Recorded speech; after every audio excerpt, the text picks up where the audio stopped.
do you know who Ryan Bledsoe is, or Chris Bledsoe? I'll send you some of their stuff.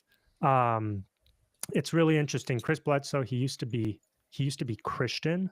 I don't know what his religious background is now, but this guy has had like experiences with aliens and things manifesting to him, to his family. He lives in a place where there's a lot of this activity, and he is now able to, and he takes groups of people out on his land, and he's able to pray and summon like light orbs. Okay. And he's got it. It's all over the internet. Almost like he's got Skinwalker Ranch. Similar. It's like that. It's like that. Let's see, Dennis, how are we on the live on YouTube? I want to wait for people to get in here before we get into the topics, but let's make sure we're connected and everything's working. And then you could do your intro, Dennis, which you've been waiting for. I know you're ready. It's what you do on this show. It's what I bring. That's my value to this show, really. You're here for like a 13-second intro. And I don't even do a good job at it. It's like, no, your intros are good. They're okay. They're okay. Oh, man. It's the There we nicest are. thing you said to me in a long time. Are we on? Are we live? We are live. Oh, hey, everybody. Well, give it some time. We've Well, got I a couple know. people liking it. But, hey, listen, the people that come at the beginning should get the most honor and the best seat at the table. American Girl's in. That's right. Hey, everyone. But yeah, I know. We'll give it a little bit of time. Hope you guys are doing well. So Mondo Gonzales. how's the Yes. fam? The fam's good? You know what? The fam is good. I married off the youngest daughter here a few weeks No ago. way. Nice. So Is that's that good. Your last unmarried one?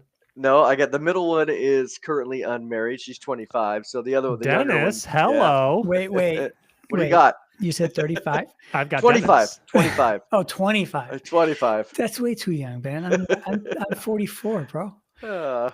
Listen, let her make up her mind. I don't think Mondo will approve. You're talking to the father, okay? You're talking to the dad. You know what? I have a daughter. I would never approve, okay?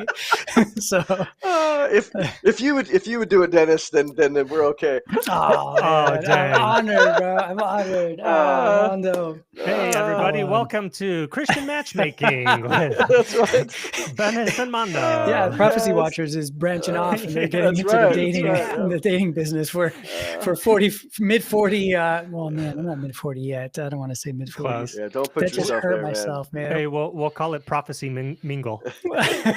That's right. You know, that's the new app. Oh man! Hey everyone, welcome to Menace the Menace. So good to have you guys with us.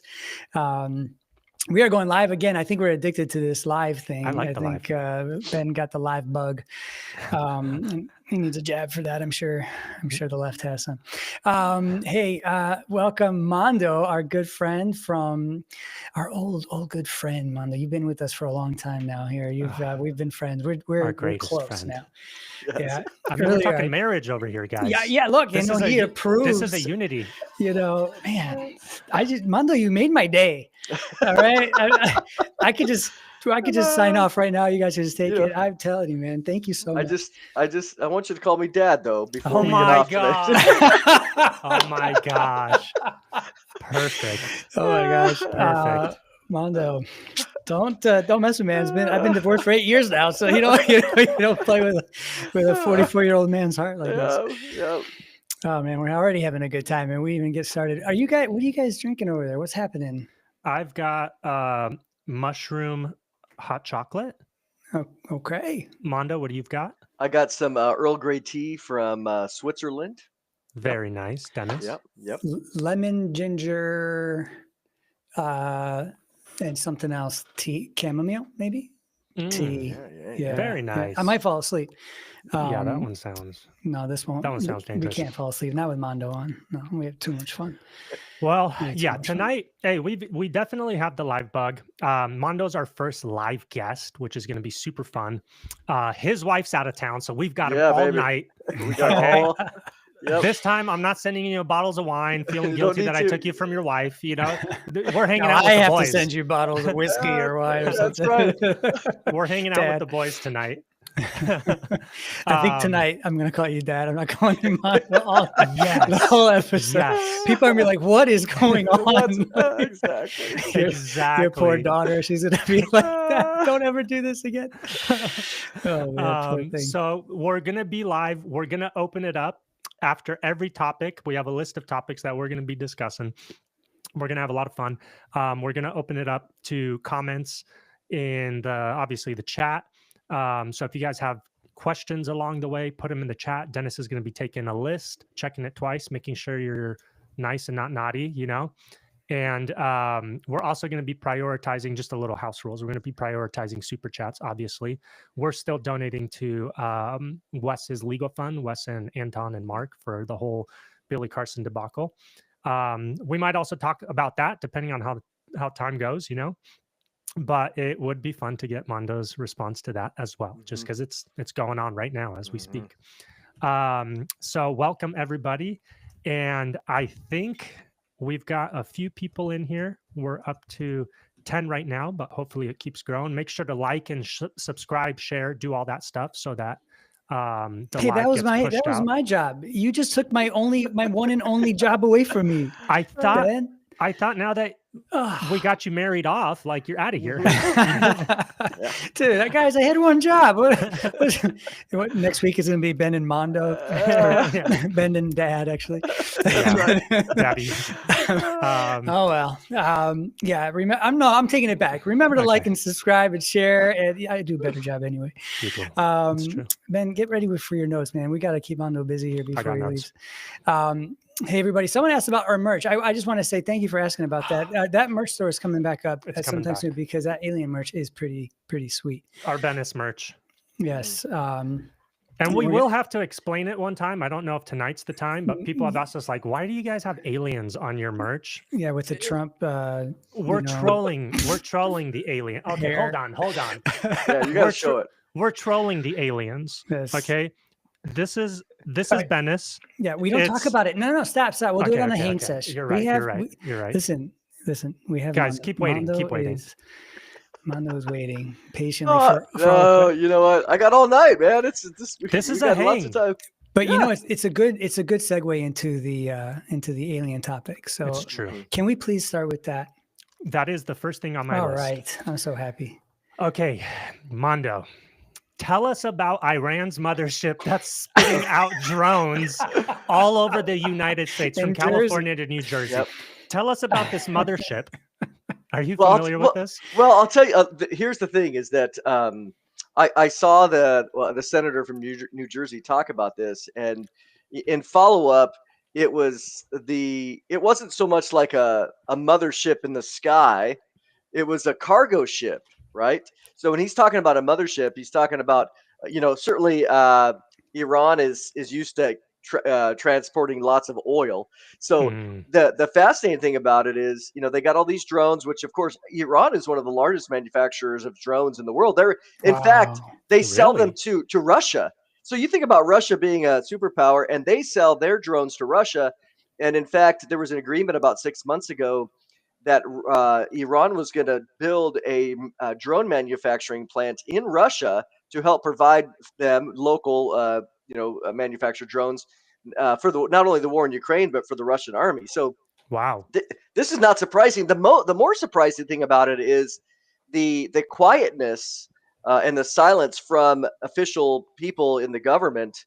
Again, even outside of Congress. I mean, this is not surprising in the sense of if we talk about what happened even 6 months ago or longer with the Chinese balloon, that what did the Biden administration do? They let them fly over all of our military places from the West Coast all the way to the East, and you're like, so all these drones that are flying with impunity, it's like, who is allowing this, and why aren't they shooting them down? But the reason they're not, it just gets into some good conspiracy. Well, that's what we're here for. We're here for the good. This is the hang sesh with the boys. Yep, this is the good stuff. Yep. The boys don't just sit around and talk fact. We talk shop, and we come up with theories. So yeah, it's super weird. What did the Biden administration do? Dennis, is that you? It's done. It's done. I'm done. I'm done. I'm good. Dennis was trying to see how his hair looks. No, I'm trying to get on the chat thing. I just can't. I can't do it on the computer. It's so weird. So I have to get on my phone. You'll figure it out. I'm trying to. Sorry, guys. So it's weird that not only did they let these balloons fly from China all over the U.S., right, and they didn't take them down, but there's no way. Are you saying that it's a cargo ship, like Yes. by sea? Correct. They are docked and then shooting off these drones. Correct. They're the size. They said the news said that they're the size of cars, like SUVs. Yeah, that's so they're exactly massive. Not all of them, but some of them for sure. Yes. And they didn't notice that this was going on until after the fact. Well, that's the story. Is the channels, the official channels, are saying why isn't why aren't we hearing about this? And this is why I think about it. A senator and others, local sheriffs and others who are seeing this, they're coming out and asking, where's the government at here? I mean, this is a senator of the United States asking, where's the Biden administration? Where's the NSA? Where's all the things? And he's getting crickets. So deliberate silence. So there's something sinister at play.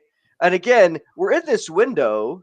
So talk about conspiracy. We're in this window between the election and inauguration day. Right, so right. I would not be surprised with any of this stuff as it relates to sabotage or trying to create some sort of episode.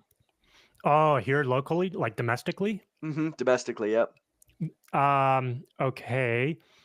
And do you think, again, let's put our conspiracy tinfoil hats on right now. So you think they would let them do something, or do you think that they would like false flag something where, hey, there's a pattern, they've been in our airspace, oh, what a coinkerdinker, something went down, what I mean? I don't believe there's any option that we can come up with that's off the table for the deep state elites trying to sabotage what's happening. It's fascinating. I'll just throw this out there now, where you have people. We know over the last 8 years, for example, Trump's been just hammered for 8 years, right? Lawfare, Right. Congress, everything else, all these made up charges. And now all of a sudden people are saying, oh, Trump's part of the elite. He's part of the global cabal. He's the chosen one for the New World Order. You're like, have you been watching for 8 years? All of a sudden now he's their guy. Yeah. Was that all just make believe? And, to me, Jesus said a house divided against itself will not stand. So now all of a sudden they're behind Trump. And he has their undivided support. This is just the stupidity of some of the thinking, unfortunately. The only thing that makes me like raise an eyebrow to Trump is, and listen, I'm all for him, right? Voted for him twice. Well, I'm not all for him. So I'm not all for him, but when I say all for him, okay, hang on. I just want to say thank you, Dad, because that was that. I'm so happy you said that, because I'm not all for him either. Ben knows. I'm on the fence with a lot of this stuff. I guess I got to choose my words way more carefully. Yes, you do. When I said I'm all for him, I meant in comparison to the other option, I'm all for him. Okay, agreed. That's no what comparison. Yeah, no comparison. But the issue that I've had for the past maybe 4 years now, right, is the only thing we have that is still to this day, outside of his Supreme Court nominations, the only thing that still impacts our lives to this day, like practically, was the warp speed. The ability for Big Pharma not to get sued. That was like that's literally the only thing that the Biden administration wasn't able to just undo, that in the Supreme Court justices. So I was like, because I was thinking about it like a year ago. I'm like, dude, what the heck? Nothing he did affects my life to this day other than warp speed, But anyway, that's an interesting thing. So we know that, or at least we're being told, Iran is flying big drones from a cargo ship that for some reason we're allowing to happen. So what they're seeing in New Jersey and stuff is supposedly drones from Iraq. But we do know that there's a lot of other stuff going on in the skies as well, outside of just drones from Iraq and balloons from China, right? I've been seeing a ton of videos lately, like actually this week into last week, of just a bunch of metallic orbs appearing all over the place, all over the world, really. Even I believe the last one was I think it was in Illinois at an airport, somewhere in the Midwest at an airport, and it just dropped and stood on the tarmac. I believe they just recorded it when it came right over the tarmac, and it just hovered there for a while. Pilots were asking questions, like calling in, like, what is this thing? Maybe we can insert that in on the back end so people see what we're talking about. But what do you think these orbs are that keep appearing all over the place? Is it the same thing? Do you think it's drones, or is it something else? You know, I don't necessarily think they're drones, because when you look at these particular drones, it's interesting how they are not hiding themselves. You got a red light on the right wing, on the right wing, and you got a white light on the other wing, and it's very clear, that even some of the images, that these are drones. They're not orbs in that sense, but the mysterious nature of orbs, that's a whole nother topic, because as we know, people see those forever. They've been going around for a long time, so it's hard to define what those are. But the fascinating thing going on that is, you got the drones, you got the orbs, and then you have what you were describing, like these metallic objects, where there was just recently, just 2 days ago, out in Oregon, where I grew up, they had on KGW, the local station there.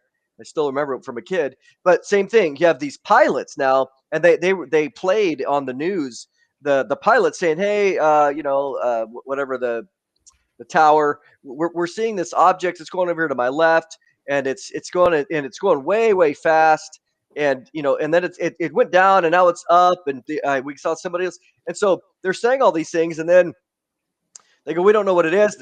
Do I need to worry about it?" And the tower said, "No, just use your own evasive maneuvers, whatever you need to do, just evade it." Well, then some guy gets on there and goes, "Well, these are Starlink satellites," and I'm like, "Look, I know about Starlink satellites because I see them in my images. Okay, right. Starlink satellites go in one direction very, very slowly. They don't retrograde back and forth. They don't change like this." And so this guy getting on there saying that was some local professor. I'm like, how stupid do you think we are? I mean, really, how foolish. We don't believe that for a second. But you have professional pilots. It's an insult to them. Totally. Because here they are. They know what they're saying. They're like, no, this thing is not moving. Going all the way back to Congress. They had a hearing last, couple of weeks ago. So, that we could talk about that too. But nevertheless, all these things that are happening, and I just like you, all of a sudden, there seems to be an increase in the observation. Oh yeah. In particular, like this week, like I said, I've been seeing a bunch of the orb photos and videos from all over the world, right? But you're right that there has been other metallic craft that have been spotted like constantly all over the planet. Do you think that the orbs, we asked this of L.A. Marzulli like a year and a half ago when he was on here. Do you think, and he got, he avoided it. Do you think that the orbs and the other metallic craft are the same thing, or do you think those are two separate things? I think they're two separate things. The reason being is because when you have the craft, it's being recognized and grabbed by radar, by flights, by even by our military aircraft. So you can clearly, these are physical objects, where the orbs aren't necessarily, they can see them, but they're not coming up on the physical radar. Now maybe the orb has some sort of cloaking mechanism that it also can avoid the radar. But at the end of the day, when people talk about orbs, what I have come to understand is nobody knows. Oh, really? Exactly what they are. The other ones, like the Tic Tacs and these others, that the pilots, they're like, oh, clearly we're watching it, and now the new word is the USO, unidentified submersible anomalies or objects that go right into the water with no splash. And so, but those are the things, again, they're catching on their physical radar, not only by the jet itself, but also maybe by ships or other military fleets. They're able to see them, and in fact, many times they'll see them and go, hey, we want you to go check this out. And so then the plane will fly over there and go check it out because they saw it at the hub of the main aircraft carrier. So I would see those as a distinction. Okay. What about the orbs of light? Have you seen those? The floating orbs of light, like I said earlier while we were talking before about Chris Bledsoe, how he's able to summon these orbs of light. what category would you put that in? Because so far we've got Iranian drones, okay? We've got orbs, metallic orbs. We have the other crafts that could be any shape, any size, move any direction, all that kind of stuff. And we've also got those orbs of light. Those are the ones that also seem to be able to appear, disappear, move in any direction constantly, defy laws of physics, all of that. Do you think those are a separate category? I would, because to me, I have no problem, unapologetic, in ascribing something like that to the supernatural, at all. Oh, the light Whether, orbs? whether it's demonic or something like that, I got no problem with that. And especially for the ability of them to disappear.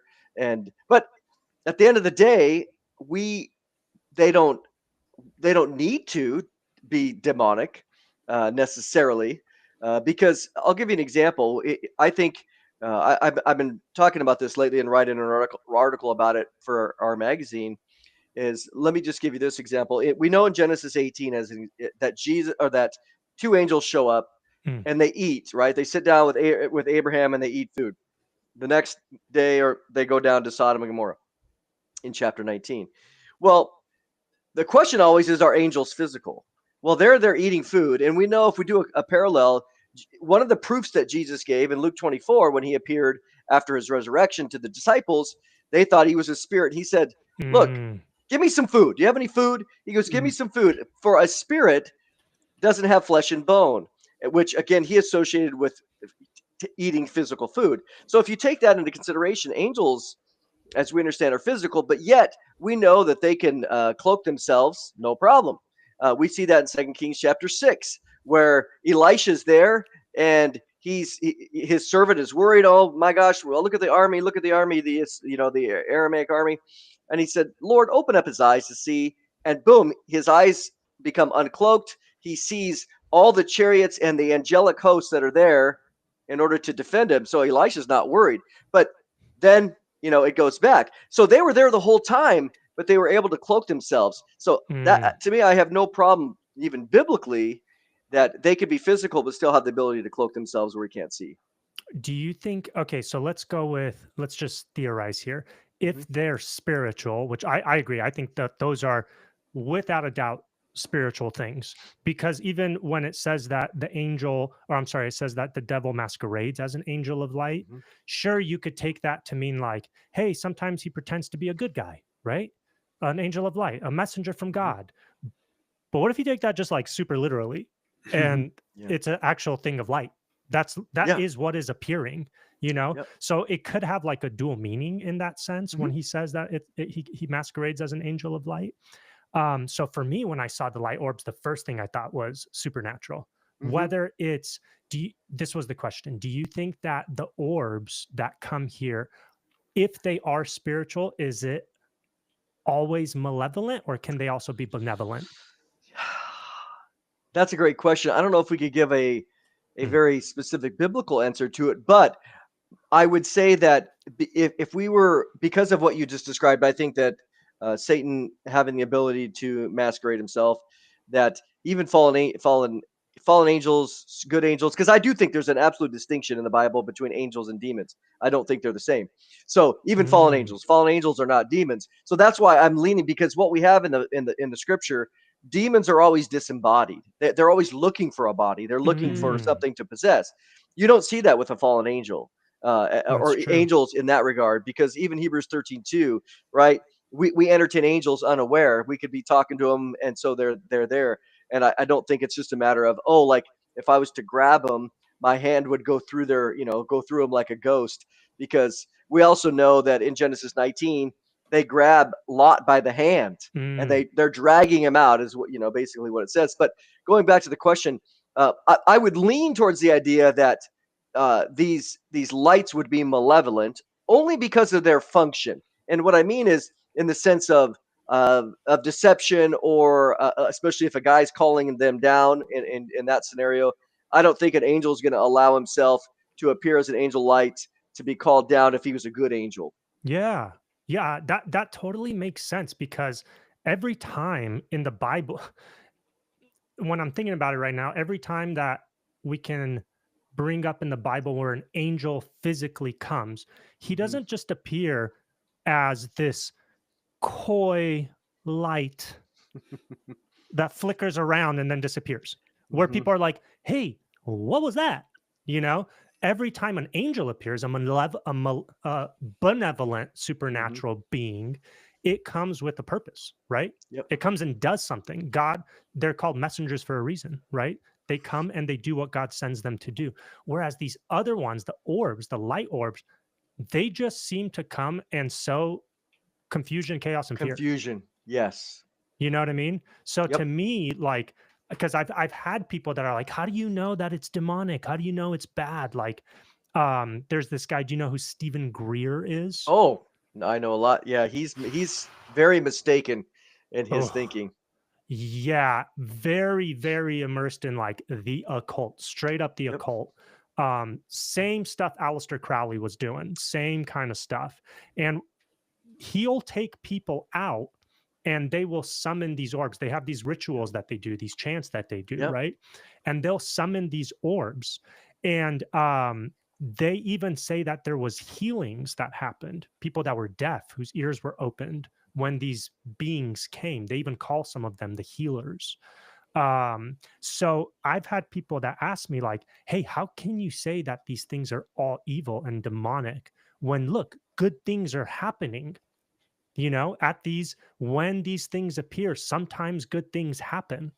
Do you think that if something good happens as a result of these orbs manifesting, do you think that that can be benevolent? Well, I think the passage that you referenced about Satan appearing as the angel of light, 2 Corinthians 11:14. If you look in verse 15, what it says there is Paul says, well, then there's no surprise in that even the emissaries of Satan can promote righteousness or something that's good.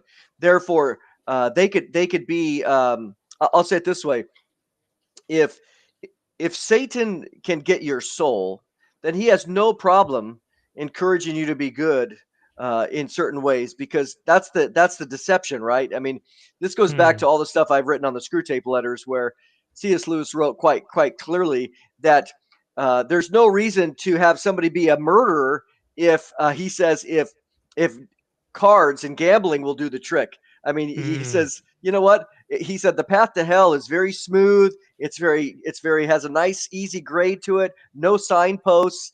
And so when you look at that, Satan has no problem encouraging somebody. If he can get them at the end, why wouldn't he encourage them and encourage a little? Be good. Oh yeah, be good. Think about this. Be good to your neighbor. It's all about being good. Be good. Be good to your neighbor. Love. Well, we know it's about grace and no one. There's no good works, right? In that ultimate sense, we're not saved by works. But if Satan can get somebody to believe in it's all about love and kindness and good works, that's how you're going to be saved. He'll promote that all day because he'll get their soul. Right. Yeah, that's a big one. That's a good point. That's a really big one too. Like that deception is so like right on the line there, where it's so hard to tell, right? I mean, how many people are in that? I mean, I grew up in that, you know, in that mindset. But before we go there, we do have some questions from our fans or followers, whatever you call them. I don't know who you are. Our friends. That's who we are.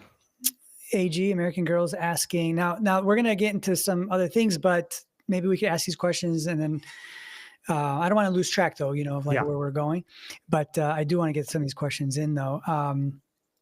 One is, I just had it up and then just went away. Well, first of all, and I had the same question. Could you see anything like in the sky through your telescopes and through? Oh, that's a great question. Have you ever caught anything? Have you ever seen anything in your videos? I have. The only thing. So here's the thing with normally how it works. It's pretty rare that I stay outside, especially now that it's cold. So I go out, I open it up, I turn on and everything, I go back inside, and then I'm taking images. Right. So I absolutely have gotten Starlink and satellites that ruin a lot of my images. I've never really got anything else in there. And because I'm not necessarily outside looking up at the sky, I don't get a chance to see much. So I haven't seen anything nefarious. At least, you know, not in my current situation. Dennis, sorry, what's the name of the guy that we had on, the astrophysicist? Come on, man. We've only had one astrophysicist on. You got to remember his name. It's slipping my mind right now. I usually have Yeah, it. I know what he looks like. I know exactly what he looks like. Hey, but if you remember, in one of his, I think when he was on our show, or maybe I'm remembering another show he was on, he said that people that usually will see or encounter things like this are, first off, not Christian and have some kind of history, whether it's familial or personal, in the occult. And so it wouldn't be a surprise that Mondo is not seeing anything appearing through his telescope, because Mondo's protected by Jesus. Is that why I don't see anything, man? I'm always like walking my dog out at night or really early morning. You're asking like, for stuff? Don't do it, man. You know, well, Don't I'm looking do in the it. sky and I'm like looking around, like, man, I don't know. You know what you said. You know that you're referring to Hugh Ross, Dr. Hugh Ross. Oh. Yes. Thank you, Dad. Yep. And he's exactly right. The people that have opened themselves up to occultic things and occultic either mediums or psychics or whatever, they are they have way more sightings of these things than a solid Christian. Now that doesn't mean a Christian has never seen anything, because Christians do, but nevertheless, they have way more sightings than Christians do. Yeah, he goes as far as even to track, I forget if it's his data or somebody else's, but he makes the case that you can take a statistical data from a population as to how many people are involved in like paganism and witchcraft and occult practices, and you can completely correlate that to the number of experiences by populace that a country will have. So he said, like, there's way more experiences or sightings of UFOs in France than there are in like Romania. You know, he doesn't use Romania, but that's the one. I remember he said in France a ton, because France has a big like pagan population, and they're very heavily involved in like witchcraft and stuff, which I very didn't know atheistic about. too. Yep, absolutely. Yep.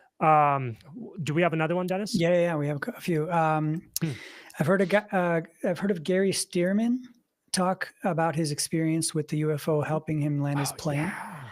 Yeah. Would that be like a good angel, or what would you think that was? So yes. So if people go on our they go on our website on the YouTube channel, I did an interview, might have been on our podcast channel. Anyways, you'll find it on there, where I did an interview with him, and he's often very reluctant to talk about it, but I got him to do an interview, and so I just grilled him with questions for the whole time.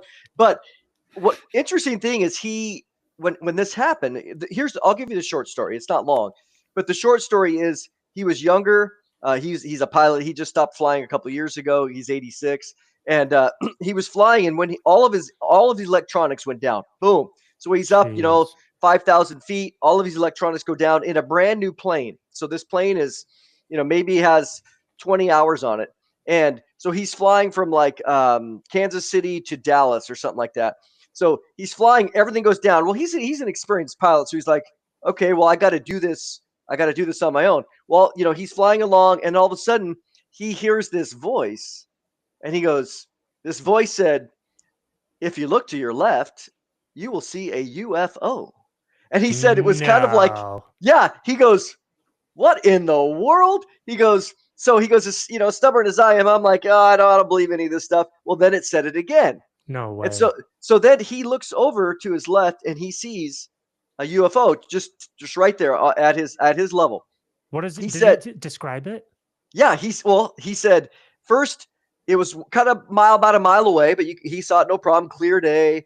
And he said, I didn't have any feelings of malevolence. He goes, I was just like, okay. Then all of a sudden, it comes up like probably 400 or 500 feet away from him. Get out of here. So now he's watching this thing, and he said he could see the rivets on total metallic. He said, I saw this thing, hands down, very, very clearly physical. There wasn't light. He said, so then he said, I was going, and I moved the plane towards it to get a closer look, because he goes, like anybody would. Oh, I see something. I want to get Not closer. me. I'd be nose diving. Well, in the name of Jesus.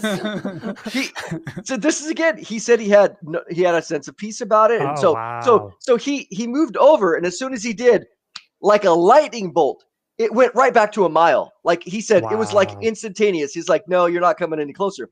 He goes, so it followed me the whole way, my entire trip.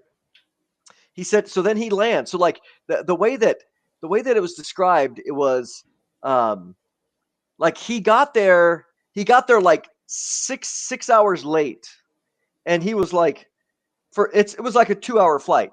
So he shows up, and he's like, everybody's like, what's going on? Where you been? And he goes, oh yeah, this happened. And they go, where you been? And he goes, what are you talking about? And they said, well, you're 4 hours late, 3 hours late. And he goes, well, no, I'm not. So there was some level of like time dial. I don't know. This is just what he's telling me. Yeah. And so then they came and looked at the plane, and it was a newer plane, and something happened to it.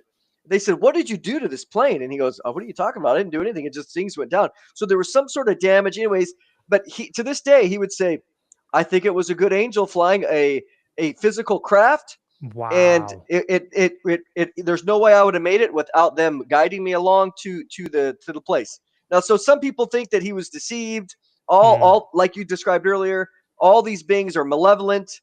And he said, you know what? If they were, that's not what I got from it. So what do you think though? But I'm so curious. Okay, was he a Christian? One. At the time, I need to ask him that, because it was early on. I think he was a Christian, but just a new Christian. Okay. Because it was a long time, about 30, 40 years ago. Did he hear the voice audibly? Audibly. Okay, twice. Wow. Twice. And when he saw it, so he saw a physical craft. And did he describe what it looked like outside of it being metallic and rivet? What shape was it? How big was it? It was circular. He said that there were lights around it, and he said he could see the rivets along the. I don't know if that's maybe my word. The edges along where the metal came together, real smooth. But he said no, absolutely. It was a physical, and it was there for 2 hours. That was his. It wasn't like it was just a glimpse. It was right there following him the whole time. A lot of people that have encounters with UFOs, UAPs, aliens, all that, they also describe time dilation or missing time. That's very, very common. Dude, that's fascinating. So he had this experience. He might have been an early Christian. I wonder, why do angels need spaceships? Well, here's a great question, because so we were at our conference this week, and I think this is a fascinating topic, because let's go back to the physicality of angels as an example. I think that we have this really very uninsightful traditional opinion. So for example, I'll just give you one. In Daniel chapter 10, Daniel's praying, an angel's dispatched from heaven. Well, then the angel shows up. People know the story, but the angel says, hey, I was dispatched the same day that you started praying. I know it's been 3 weeks, it's been 21 days, but you know what? I got hindered. The prince of Persia, the demonic host, or I would even call the fallen angelic principality, was hindering me at Persia. And in fact, I couldn't get through until Michael came and helped me out. But then Michael came and helped me out, and here I am, and I'm here to give you your answer. Well, if we think about that, why doesn't the angel he's up in heaven and poof, he disappears, and poof, he appears right in front of Daniel? That's a good point. So something's going on where he's transversing something. That's a good point. Some level where he got hindered. And the only way that at least, again, I have limits to my understanding of the fourth dimension or the interdimensionality, because we don't live in it. But the only way that really works, from my limited understanding, is by a 3-dimensional hindrance, a physical 3-dimensional. He got in my way. I couldn't get around. I went that way. He stopped me. So then I had to get Michael over here to bring up the extra beef, because Michael's the chief of the princes. He's an archangel in the New Testament. And so then you had some sort of force, power to get them through. How it all works, I don't know. But we have these little hints, is what I'm saying. Well, okay, Mondo, he's the prince of the power of the air. right? And that we know this biblically, prince of the power of the air of Persia, prince of the power of the air of Greece. I think, is it Michael or Gabriel? That's basically the prince of the power of the air of Israel. They say Michael. that? They say power Michael. of the air? Yes. That's in Go ahead. Ephesians. Well, in Ephesians chapter 2, Satan is called the prince of the power of the air.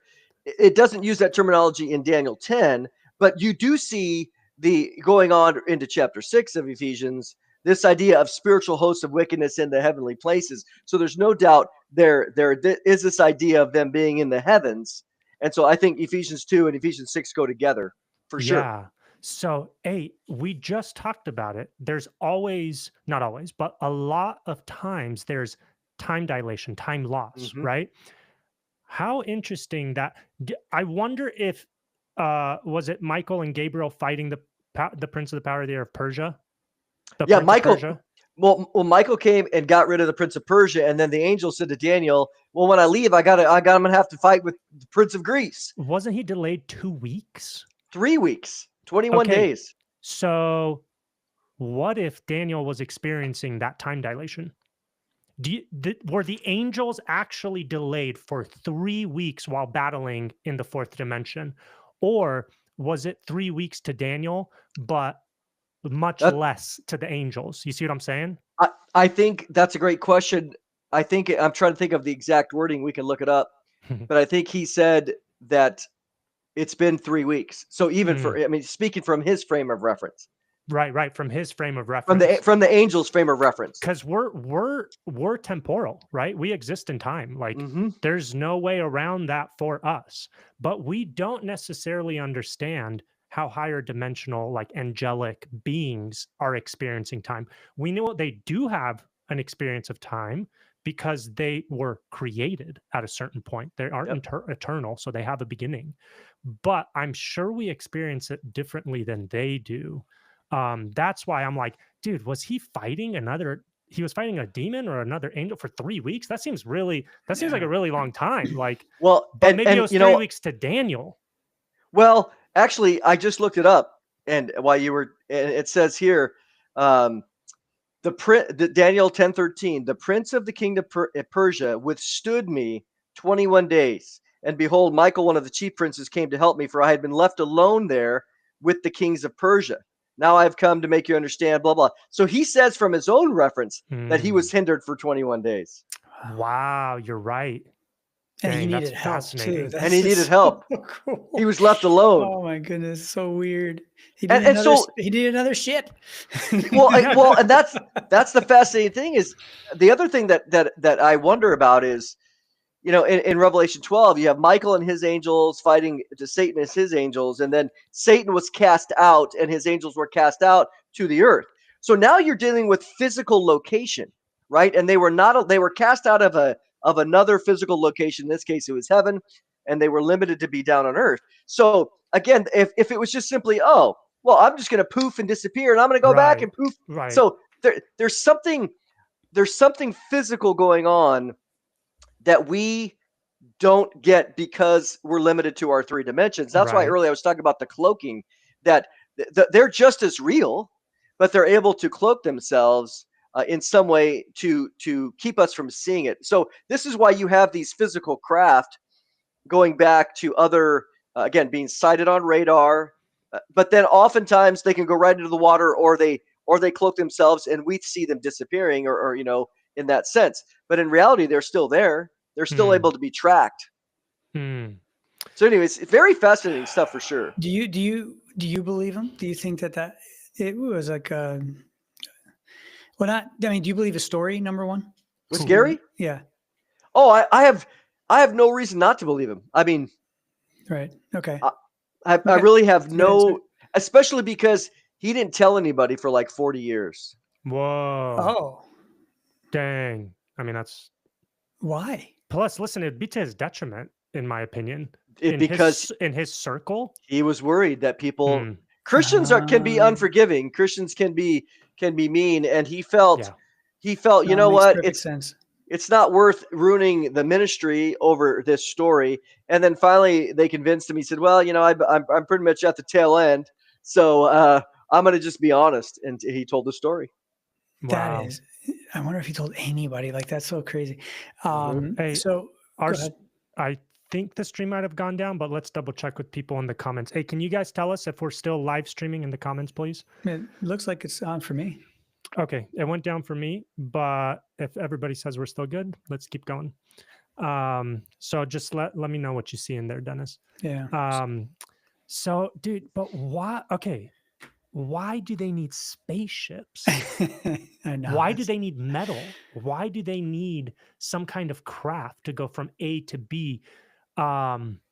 Is it possible that, you know how you were just saying that the demonic, at least, they're always looking for a host? Basically, they're disembodied, right?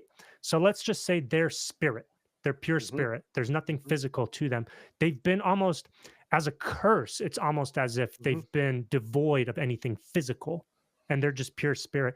Can it be that they've like come up with, because they're not dumb. Satan's not dumb. The angel, the demonic are not dumb. These guys have been around for a while, right?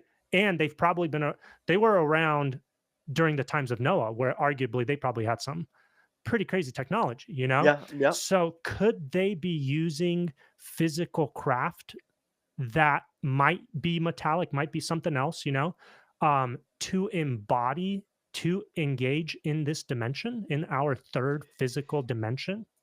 Well, it's interesting that, you know, when people, ufologists, talk about this, and you having those that are ufologists who happen to be Christian, and, you know, and I find this subject fascinating. I would call myself like an amateur ufologist in the sense I'm very interested, trying to see it through a Christian worldview, which, again, we don't have all the answers. But, you know, I've talked to people first person who they told me they've absolutely been right there, you know, 20 feet away in the presence of a gray alien.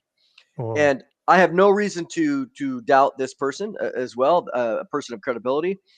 But the person told me it was the scariest thing I've ever seen.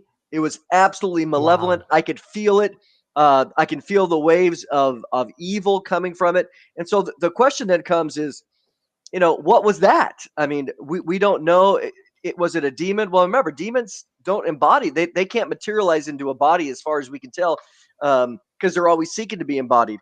Was that a fallen angel manipulating itself in a physical way? I don't know. But you also see too that the stories of these of the craft that have, like Bob Lazar as an example. I don't know if you guys know Bob Lazar. Yeah. You know, in his work at S4, he when he would go in, he'd say, look, the ship was designed for a diminutive person, some sort of small person, and there was no buttons. They just sat down and there it was. So, you know, what does that mean? Well, are they suits? Are these grays biological suits that a demon possesses? That's some people have that theory, that these are just biological suits created through the genetic, through the abduction program, and then the demons go into them. Maybe, huh? Doesn't L.A. Marzulli believe That's that? Marzulli's, yeah. That's his view. Yep. And you have other Alberino, for example, rejects that view because he's like, you know, if you look in the Bible and you see the way the demons act, they're always, you know, violent, chains, stuff like this. And these grays never act that way. They're very docile. Not that they're not evil in their intentions, but they are not acting like what we see a demon act in the scripture, where you have guys that are in the tombs, breaking chains, violence, throwing them on the ground, foaming at the mouth. Now, maybe demons can control that for their ends, but, you know, we're all guessing. It's true. We're all speculating. We're speculating, but I feel like we're trying to make sense of something real that's happening, right? There's no denying it at this point. Let's be honest. I mean, there's hearings in Congress, and like the Pentagon is sharing stuff, the Navy sharing stuff. There's no denying it anymore, whether you're Christian or not, that something is happening. Now you got two options, okay? It's either something from another planet out in the universe, quadrillion light years away, and they're evolved beyond humanity, and in 1 million years that's what we'll be too, and they're coming back to contact us to make sure we don't blow ourselves up with nuclear missile. There's just this, like, where'd you get that? Like, where are you getting this from, right? You're literally just making stuff up. Or that's one option. But that's the Stephen Greer option, right? That is absolutely the Stephen Greer option. They're our friends. That's also the Chris Bledsoe, Ryan Bledsoe option. That's also the Joe Rogan option. Okay. People have picked this side. Yeah. Interestingly enough, people that have these encounters, like Stephen Greer regularly, say that they were told by the entities themselves that they are from Zeta Reticuli or wherever the heck they're at. They're from nowadays, you know what I mean? Until we could see further than that, then they'll be from somewhere beyond. Right. So they're always just right outside our reach, but that's where they're at, you know? And Greer said this is what they told him. And so this is what he's regurgitating, right? Now, the other option is, I would think the Christian option is that these are something that has been called spiritual or supernatural over the millennia, because there's no other like words to describe them. Maybe today, like let's say hypothetically, you know, I'm not trying to get called out here. If the Bible was written today, maybe they would use a word like interdimensional, you know, just to describe, because the word spiritual just means, or supernatural just means not here, right? That's literally what it is. It's where those things are, the spiritual, you know? Right. So to use a word like interdimensional, I don't know what interdimensional is. Like, it's not here, right? So those are your two options. They're either from out there in space, evolution and this and that, right? Or they're interdimensional. They're from outside of our reality dimension entirely. And I'm not sure, Mondo, maybe you've heard of this in your studies. Has anybody been told, like I know for a fact Stephen Greer's been told that they're from a different planet in a different galaxy. Has anybody been told by the entities themselves that they are interdimensional? Can you think of anything? The only thing I could think of would be those that are part of the New Age movement who are because the New Age movement has been saying for a long time that they will channel these other beings who are claiming to be from Zeta Reticuli, and that's where you get a lot of the doctrine of that, which goes right along with what Stephen Greer is saying. That because here's the question: if Stephen Greer says, "Well, the entities told me," well, how? Did you meet with them for coffee, or was it channeled? And it's almost always telepathic. It's almost always telepathic or channeled. So that's a huge red flag there. And so the other thing too that you have is the other stories, you know, in history, you know, Majestic 12 and others, where you know you have these physical aliens with their craft. Who have made an agreement with human government leaders, et cetera, et cetera. So when you have that, that's like, okay, that's another angle on it that, again, I'm not saying those are true. Just these are the options that we're thinking about. But see, that's when you had the idea of them meeting physically with somebody and them saying, hey, we are from here. But that would be a physical interaction rather than just a telepathic or a channeled communication. Yeah, I think we had a question earlier, a super chat. We've got to prioritize those because there's a ton of questions coming through. This one was a little earlier from Nick It Off, but it kind of goes into what we're talking about. Mondo, have these Nephilim been to other planets, maybe tried to make their own types of animals, ones suited to other environments? So it kind of goes into what we're talking about. Because maybe what L.A. Marzulli is saying, where the Nephilim or the angels or the fallen angels, demons, whatever they are, they've gone elsewhere and started producing physical meat suits like the Greys for them to inhabit. Do you think that these orbs, these aliens, these things we're talking about, these spiritual things, are they Nephilim? Let's get our terms straight. Let's get our terms straight, because Nephilim in Genesis 6 and Numbers 13, there's the only time it appears, they are the offspring. These are the gigantic offspring of fallen angels and human women. So those are three different entities right there. A fallen angel's up here, you got a human woman, and then they mate and they produce this hybrid, which is a Nephilim. So the typical idea is, at least that's rooted in the book of Enoch and Second Temple period Jewish literature, not just Enoch, but others, Jubilees, is that when the Nephilim die, when their physical body dies, their spirit lives on. And that spirit is an unclean spirit. It's a demonic spirit. And that is what is known as a demon in the New Testament. And so when you come along to the New Testament, all of a sudden, boom, you seem like, demons on every page, every other page. And you're like, well, this, at least in the Gospels, you're like, well, this is weird. You didn't see this in the Old Testament. It's very rare to have a demonic spirit. You see in Deuteronomy 32 and other passages, at least in the Hebrew, talking about a shade or shadim. That's the Hebrew word. But so the question then is, what you do see is in the Greek, the gigantus is the word that it's used in Genesis 6. We get the word giant from that. But the word gigantus in the Greek, classical Greek, has to do with these earthborn hybrids. So the question is, could this demon, which is bound to the earth, could it go visit Mars? Well, how does it get there? See, remember, so it doesn't have the ability, and we just think, oh, it's spiritual. It could just fly there, or it could just poof. But we don't have. I would think the answer would be no, because they're bound to the earth. Because what you do see is in the Old Testament, later they're called Rephaim. And usually when in the outer side of the book of Moses, the Pentateuch, the Rephaim are spiritual beings that are usually in Sheol, that are underneath, or the land of the Rephaim being these demonic realms, so to speak. But so I would tend to see that a demon can't leave this earth. Now, a fallen angel or another angel, there's no limits. They can go anywhere they want. So do they have a mining operation on Mars, and that's where they're getting this material? Though there's a lot of theories. Right. What if they're in a different dimension and they use the ships to transcend from one dimension to another dimension?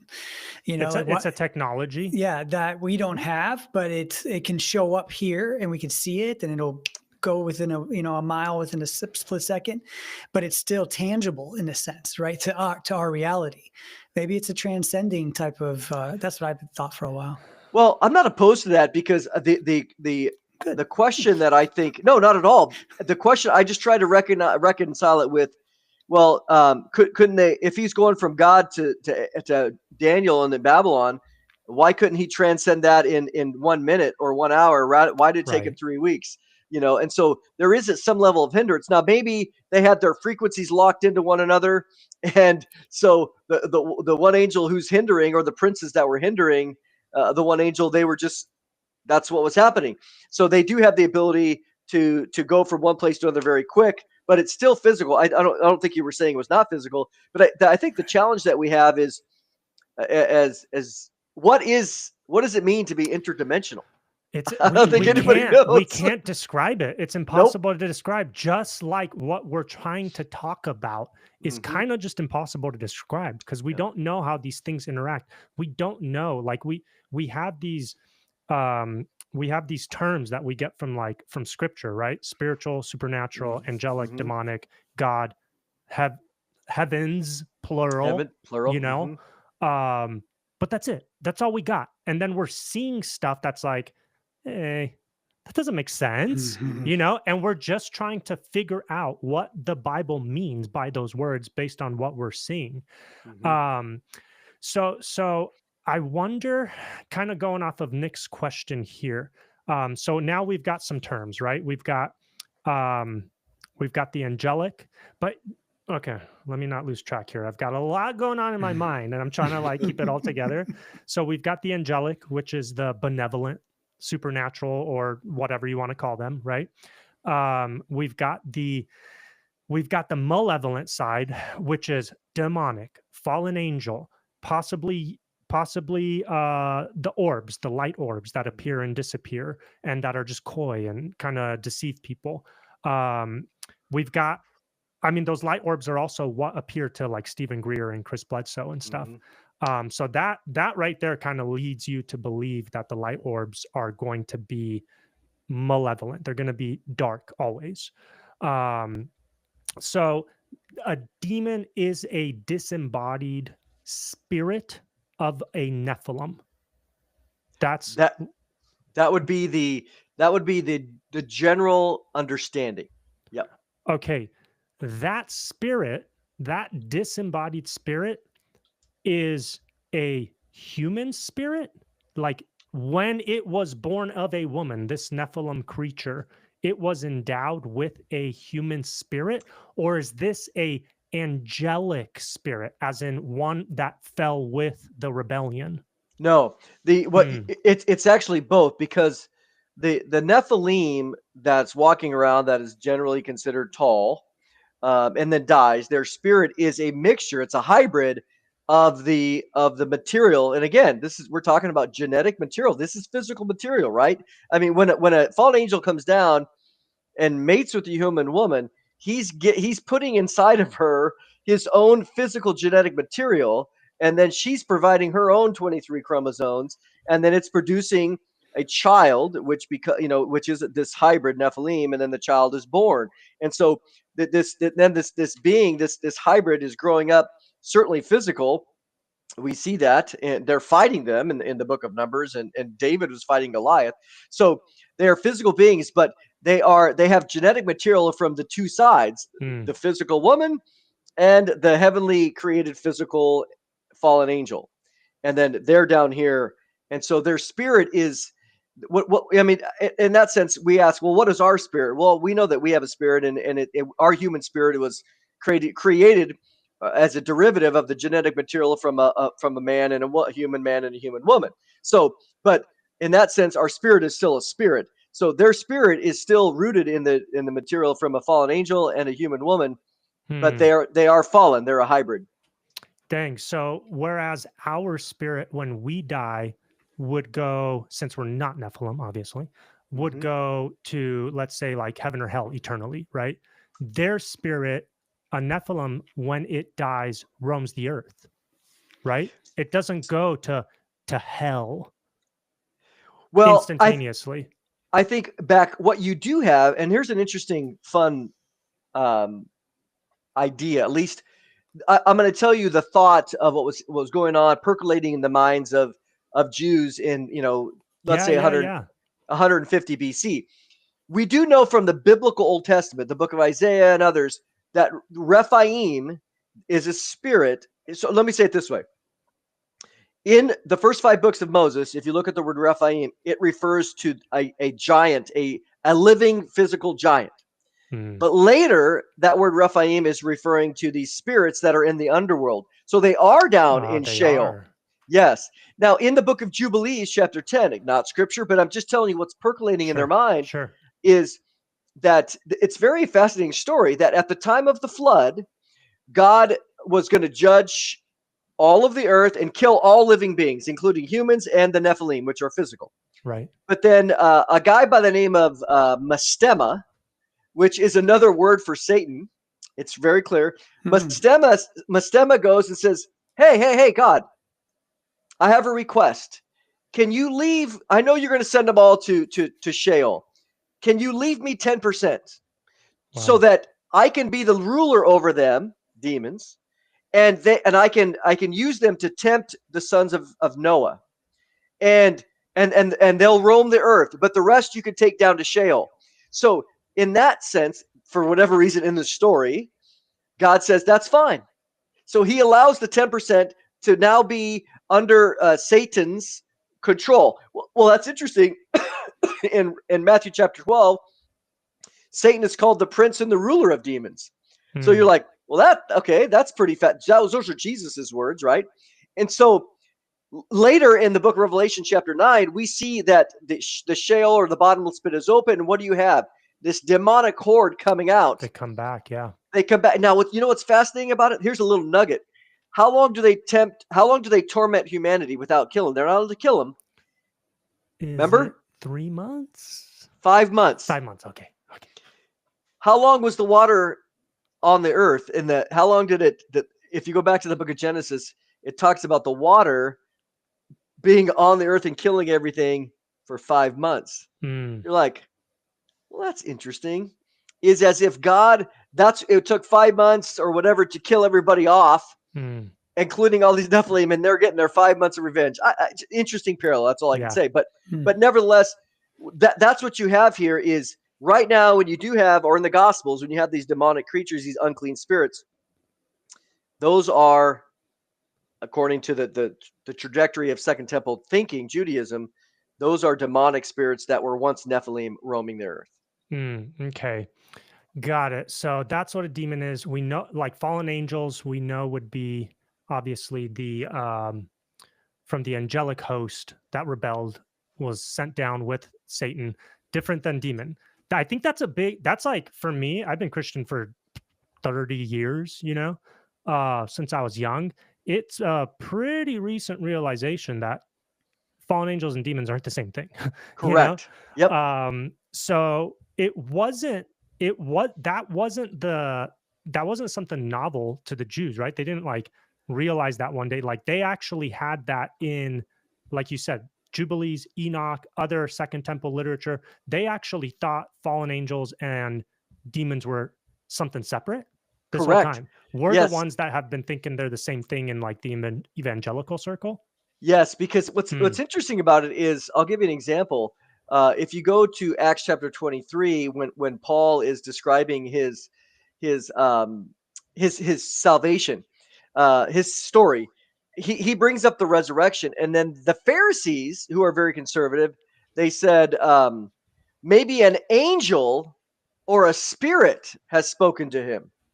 So even there, you have this little hint that they made a distinction between an angel and a spirit. So it was very common again in that day to have a distinction for sure. Okay. I have a thought that I really want to run by you just because we're on the topic. And I'd love to hear your opinion on this. It kind of relates when Nick asked that question with the super chat, it brought it back to mind. And since we got you here, this is my shot,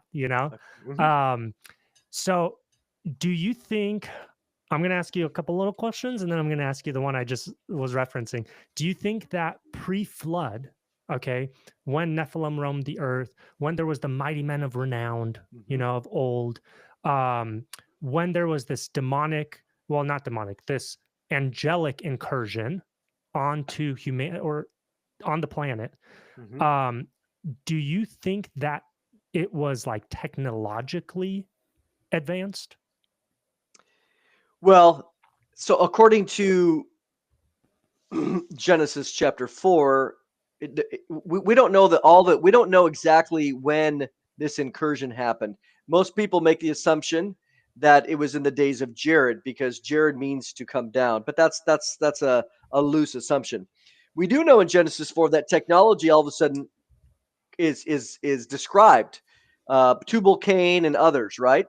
So metallurgy and other things. We also know from the book of First Enoch, chapter 6, again, not scripture, but again, giving us the understanding of what was talked about in the days of Jesus and before.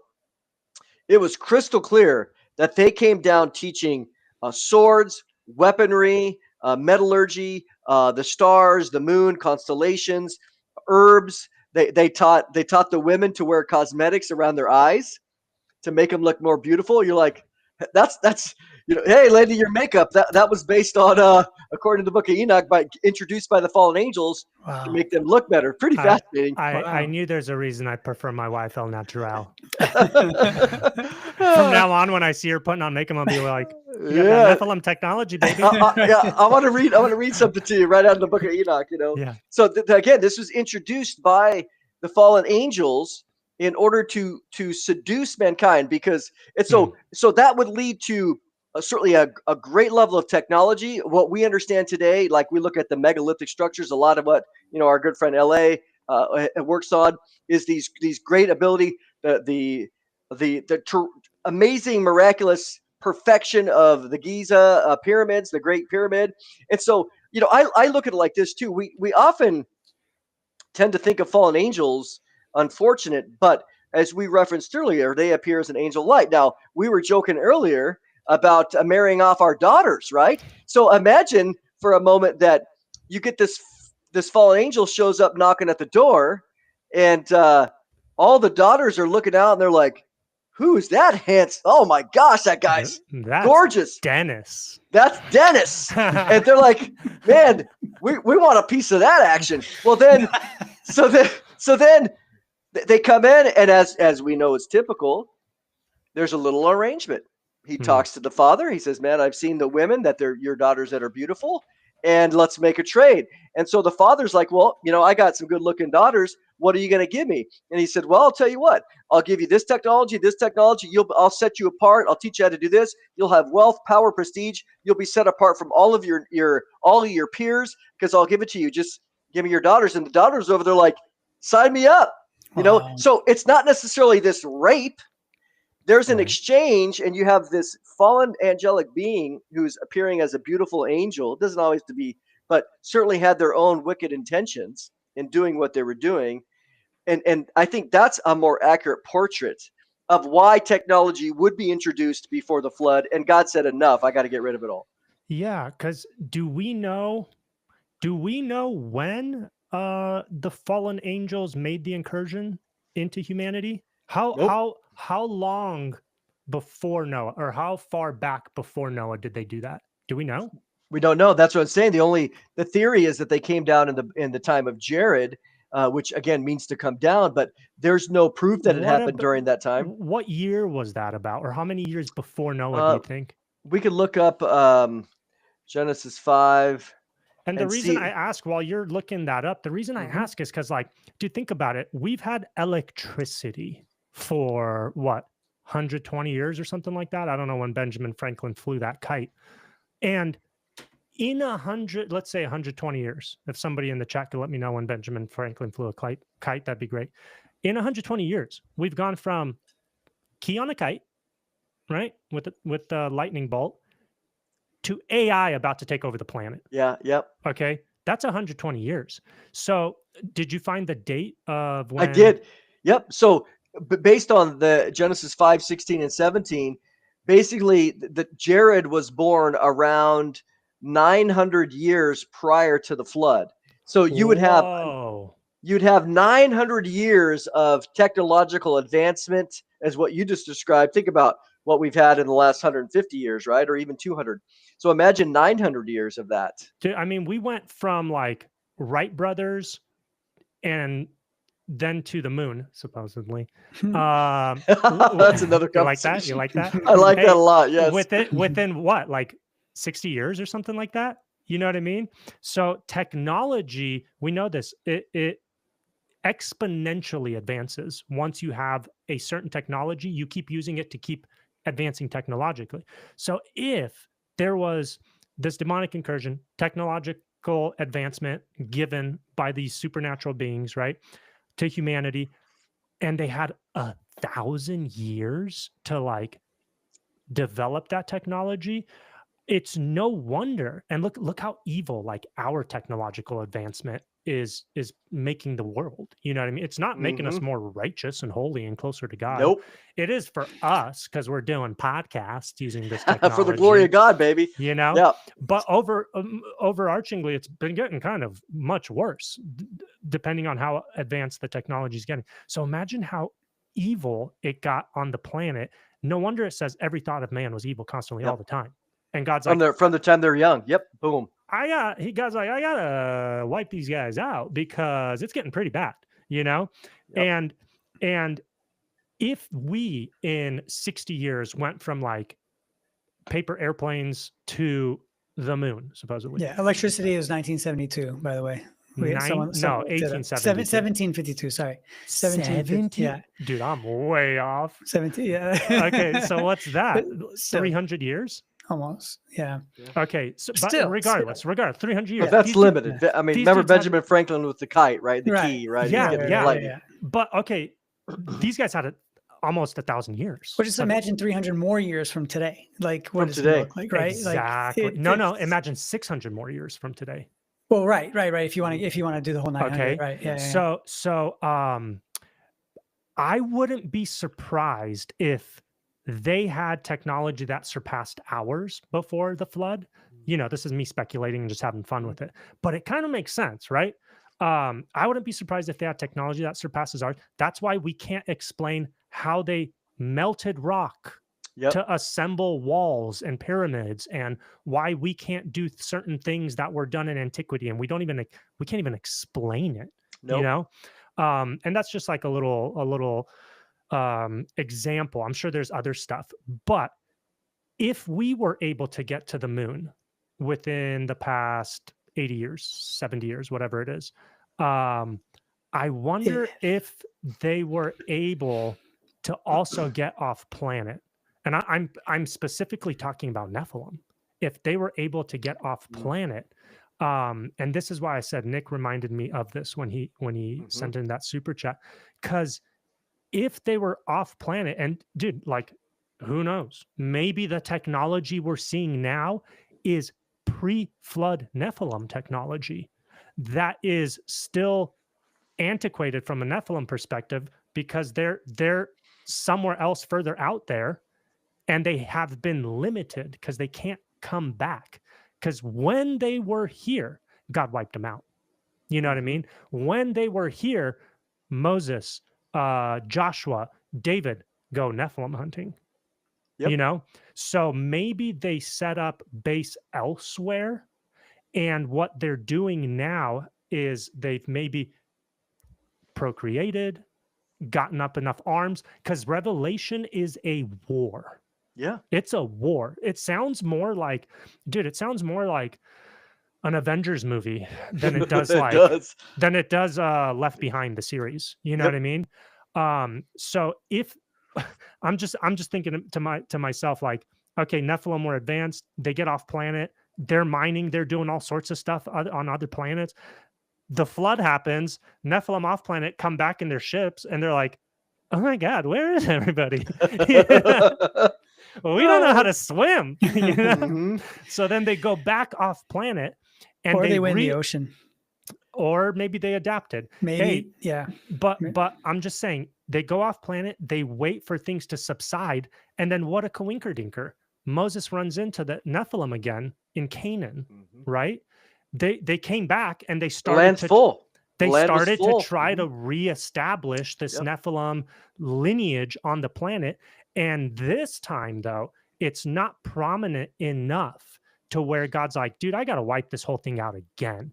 This time, the Israelites are numerous enough, and God's on their side, to where he goes before them and helps them wipe out all the Nephilim tribes. Well, not all, because they let some of them survive, right?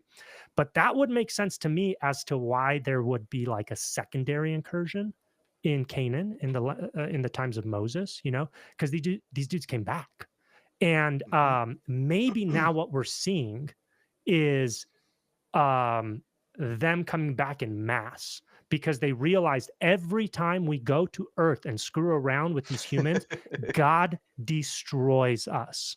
So let's go back when we're ready. And then what a coincidence that, like, Revelation ends with this massive battle between God and Satan and his cohort. You know what I mean? But it's a physical battle. It's physical here on Earth. So that was just my idea of maybe they got off planet before, some got off planet before the flood, and now we're seeing them again, because this will go into our next topic, end times, baby. You know, well, let me make one comment on that, because the fascinating thing, just from an astronomy perspective, is, and we, in this sense, bringing up the idea of the term of astrogeology, and what is well known is when people examine the planet Mars, it is crystal clear that it was one time fully covered with water. Really? Oh yeah. I mean, what kind of signs are there on the planet that it... massive amounts of canyons, like for example, when we look at the Grand Canyon, it's crystal clear that was formed by water. Now I think it was a remnant of the Great Flood. That's why it's all cut out. But so you have just looking at geology. So when they're looking, and there's ice, there's water ice. I mean, I could take a picture of it with my telescope. Really? There's ice on the top of Mars. It's very clearly white. That's just my weak, Wow. my telescope. But of course, the other the Voyagers and that have gone there to Mars. So I don't know if that might not be right about the Voyager, but when they've gone there, they've taken a picture. There it is. So they see, wow, this is all there's erosion all over Mars, and it was covered in water. So what they'll talk about, you can look this up, the Great Flood on Mars. So then you begin to go, okay, Whoa. what was there? And did God say, you think you got away from me, but I'm taking you out on Mars as well? Because Whoa. so, and in addition, this is, again, we're getting into some fun stuff and none of it. And then you have all the conspiracy, the speculations of that, which is like things that are on the backside of the moon. Now, I find it fascinating. I've never been there. I don't know. I'm not saying it was a fact, but you also have, going back to the 80s and 90s, a guy by the name of Richard Hoagland. I don't know if you guys remember him. He was a correspondent at NASA for Walter Cronkite, and he had massive amounts of information about pyramids on Mars. And really? Oh yeah, if you like the Great Face on Mars, you ever see that? I saw that one.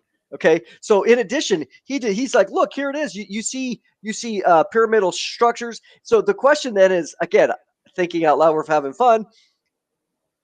Did they go there? And God said, I'll find you.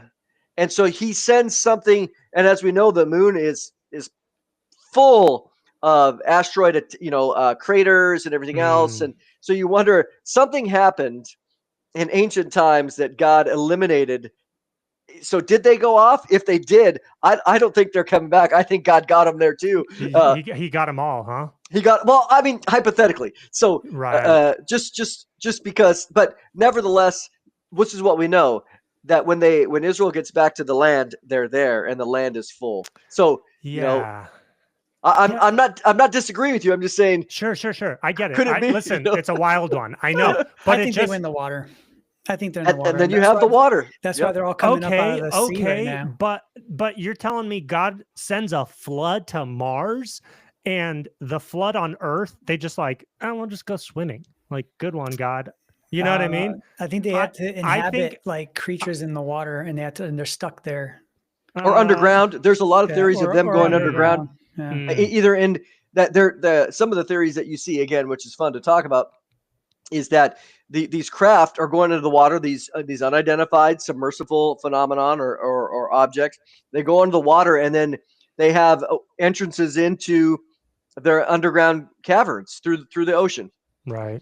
So you have all these cryptids and these other beings that are living under the earth. Fascinating stuff. It's also interesting that when they in Revelation, okay, this is a good segue to end time stuff. In Revelation, when the battle between Satan and his cohorts going down, or I'm sorry, Satan against God, right? Both armies are going at it. I mean, they're describing some creatures that sound very hybrid-like. Yeah. Okay. Absolutely. Face of men, tails of scorpion, wings of whatever, all lion's sorts hair, of stuff. Yep, teeth, all sorts of manipulated genetic sounding creatures, right? Yep.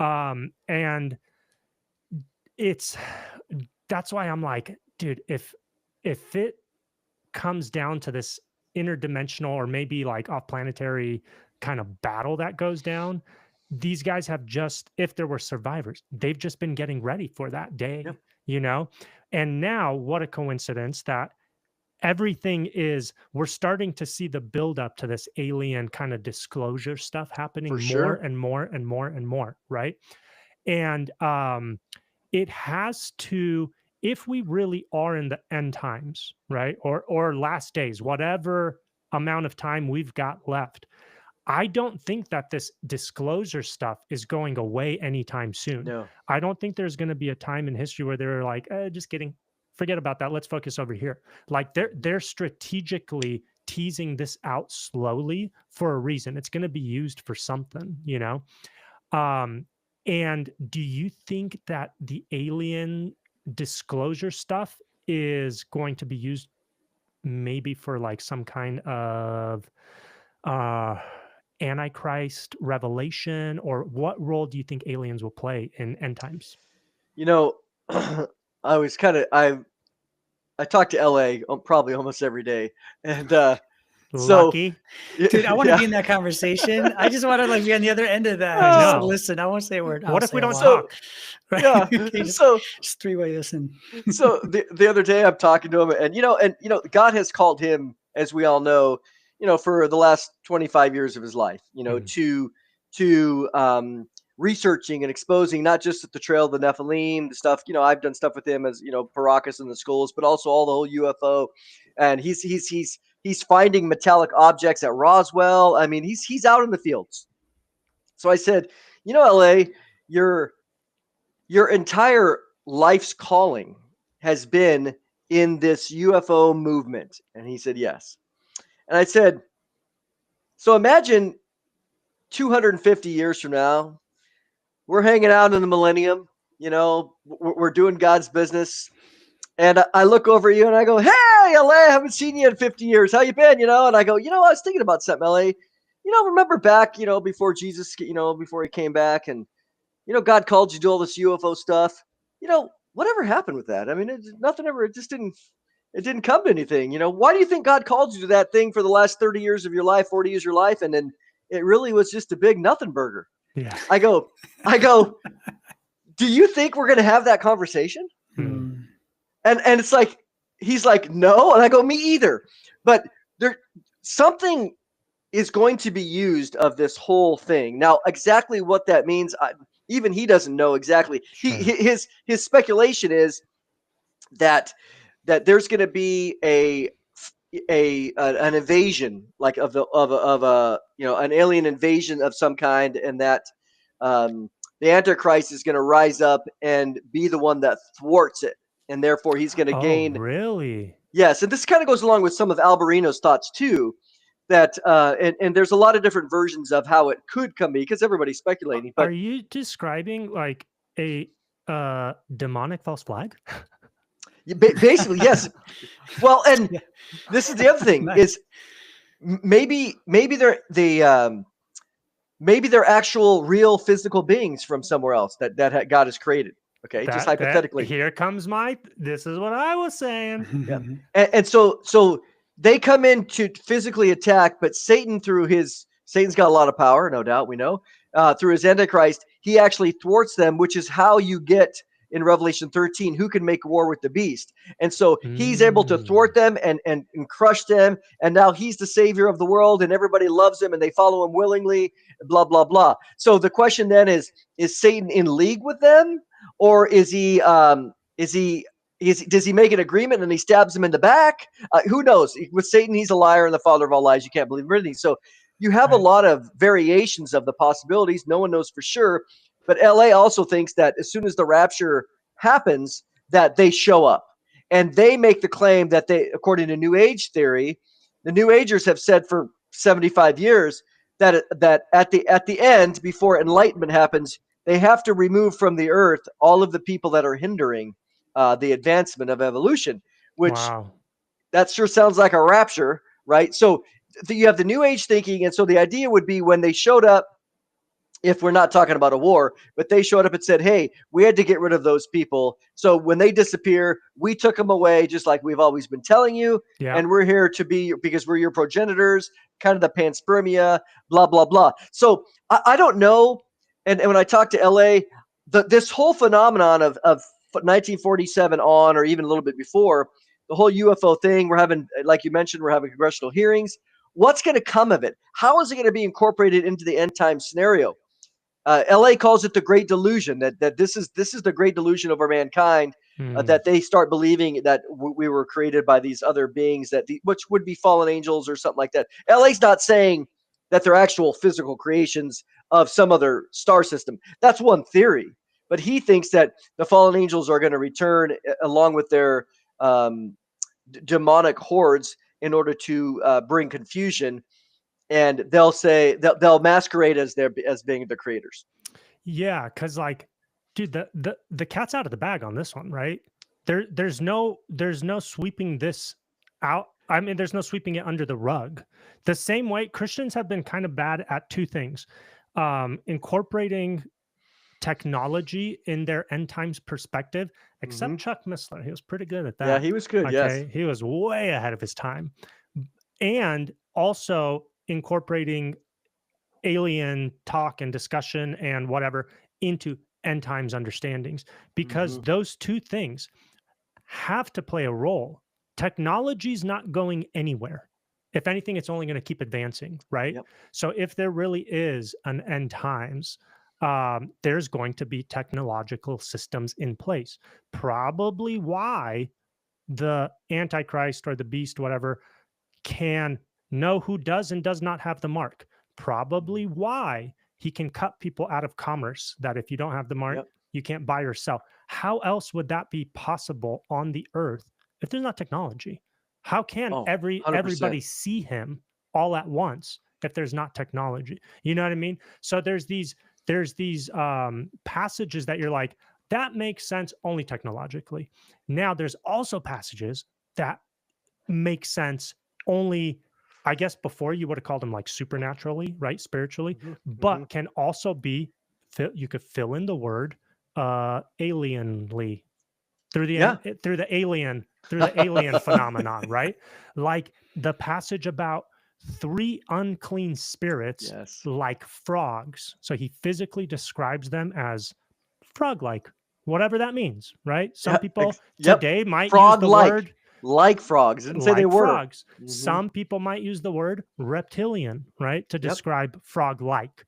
Those unclean spirits like frogs go out to the rulers of the world to deceive them and to get them to go to war with the coming Christ. You know, like that to me is a pretty alien passage, you know. But you guys are saying, well, I shouldn't say you guys, one of LA's theories, maybe even Alberino, that there's going to be a real invasion of some sort, whether it's from another planet, whether it's interdimensional, it doesn't matter where it comes from. There's going to be some kind of manifestation of things, right, that are now coming to Earth, and that possibly Satan is going, or the beast, the Antichrist, whatever it's going to be, is going to be used to defeat that, and then humanity places their trust in the beast. Is it equally as possible to say that the beast or the Antichrist is from them and he doesn't defeat them, but he basically is used by them or speaks on their behalf? Because let's be real, if the earth is invaded by some kind of like UFO, okay, or UFOs all over the place, if something came out of those ships, looked like us, right? Or not, maybe looked whatever, reptilian, frog-like, it doesn't matter, whatever it is. Looked like a gray with the big eyes, big head. If something came out and went on TV and was like, hey, I'm from those guys, we seeded you, right? We are your progenitors. Here's what we need from you. There's not going to be a soul, except for Christians, unless the rapture happened, like you said. There's not going to be a soul on this planet that's like, no way, bro. Let's put up a fight. Everybody, right? Everybody is going to obey, you know? So is it equally likely that that Satan uses whatever is coming, that they're actually his creatures and his technology, and man will worship whatever comes out of it regardless? I think when we delve into the realm of speculating, which is fun, almost anything. It's a hang sesh. It is. Almost everything is equally likely, you know, and I really mean that there's these scenarios. So one could be just as equally likely, but my main goal in all of it is to say this whole phenomenon of UFO everything, congressional hearings. I mean, they're talking about biologics, you know, these whistleblowers that they've not only crash retrievals, but that they again recovered biological entities that were non-human, physical biological entities. I mean, that's a powerful thing. And these guys are coming out at the risk of their own careers. I mean, are they telling the truth? They sure seem they've been credible in every other way. So it's hard not to believe them. Do I believe them 100%? Well, I only believe Jesus 100%. But nevertheless, I find it fascinating that this thing. How is it going to be in there? Is it going to just fade away and not be included? Nothing burger. Nothing burger? Right. I can't see that. That's why I said, why, God, LA? Why would God call you to this? And then have it be like, well, that turned out to be nothing. What a waste. Yeah. I mean, sorry, bro. I mean, but JK. I don't. That's a great point. Yeah, I don't see that. Now, I could be wrong. Maybe God called him, and he's God called LA, so he's excited about it, and he's done a lot of things, and people have gotten saved through his ministry, and so that's what's awesome. And people have come to know not only Christ, but they've grown, they've come to love the Word. So God has a lot of things, but I just find it unlikely that it would be a nothing burger. Okay, let's switch gears here. Dennis, do we have any other alien questions in the chat? I don't think so. Okay, let's switch I'll gears. take a brief look, but go ahead. If you guys have questions, like we said, we're prioritizing the super chat ones just for the sake of time, because we still got a lot to cover. I'm like, we're 2 points into 14. I'm just kidding. We won't stay that long, but this is what we do. We always get going, and then we're just like deeper. Yeah. There is something we could touch on before we move on off of aliens. Is like the animal mutilation. Like all that's happening. There's someone in the chat said that they, at their parents or somebody close to them, they experienced this at their farm or whatever, and it happened, and they weren't like torn or anything. It wasn't like ripped from another animal. There was like clean cuts and all that. So we have someone that was talking about it earlier. So, they wanted your opinion on that, Mondo. Let's address that, because here last year, myself and LA, along with Gary Stearman, we did a 3 DVD series set on the supernatural nature of the Bible. And one of the DVDs, we spent an entire hour discussing cattle mutilations, which is what we're describing here. And they had their own thoughts, but what I come from like a scientific background, archaeology and other things, science and astronomy. And so what I said was, hey, look, let's not even bring the Bible in at first. Let's just talk about the facts and what we know. And I presented to them and presented others. People can go look for themselves. They can go on and find the FBI researched the cattle mutilation phenomenon starting back 70s, 80s, and they covered hundreds, if not thousands, of cases. So this isn't make believe. This is real. This is the real deal. And their conclusion, after looking at all of the evidence going all the way back, and it's still happening today. It is not over. Colorado, Kansas, it's still happening right now. So, but what they came to conclude was, we know it's not animals, because in fact, when these cows are mutilated and they're usually dropped, it's like they're dropped because there's an indention in the ground where the animal lands. And then what will happen is coyotes, any other animals will not eat the carcass. Okay. They avoid it. Like so this was universal. So they're like, this isn't animals because there's no blood anywhere. The blood is these animals are drained completely of all their blood. Sometimes their rectum is removed. Sometimes their ears are removed. There's other surgical precision with laser cuts. They actually examined some of these, and they could see that it was an absolute laser. It was done with like a laser cut. Wow. I mean, what is this guy out in the middle of the field? There's no tracks. There's nothing. So they're this building is all new suits. They're building their suits for Revelation. That's why they're coming with all different kinds of animal-looking things, and that's what I think. Well, all right, I'll stop. Sorry. Well, no, you're not that far off. The second thing they'll say, these aren't occultists who are doing some sort of ceremony because there's no blood and there's simply no evidence of an occultist out there. So they're going around, and at the end of the day, they go, it's not this, it's not this, it's not this, it's not this. We have no idea. Wow. We have no answer. And I have a friend of mine down in Texas, just about 18 months ago. He lives on a 40-acre farm out there. And he knows all this stuff. I mean, he was in the military. He's involved in all this. And he said, Mondo, I got to show you a picture.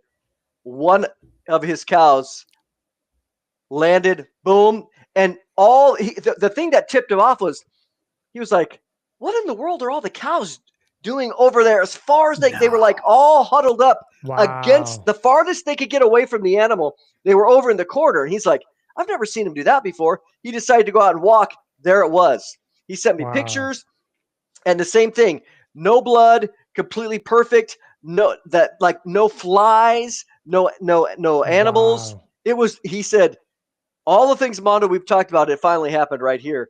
And so, and you get to see some where there's people have testimonies, light in the sky. So all that to be said, this idea of cattle mutilations is certainly, it's real. The FBI's investigated it. They have no answers. What are they using the blood for? What are they using these pieces for? A lot of times they will take out the reproductive organs. What are they using those for? So, it's all, nobody knows for sure, but what you just described, are they making biological suits? Are they making biological wombs to grow other things?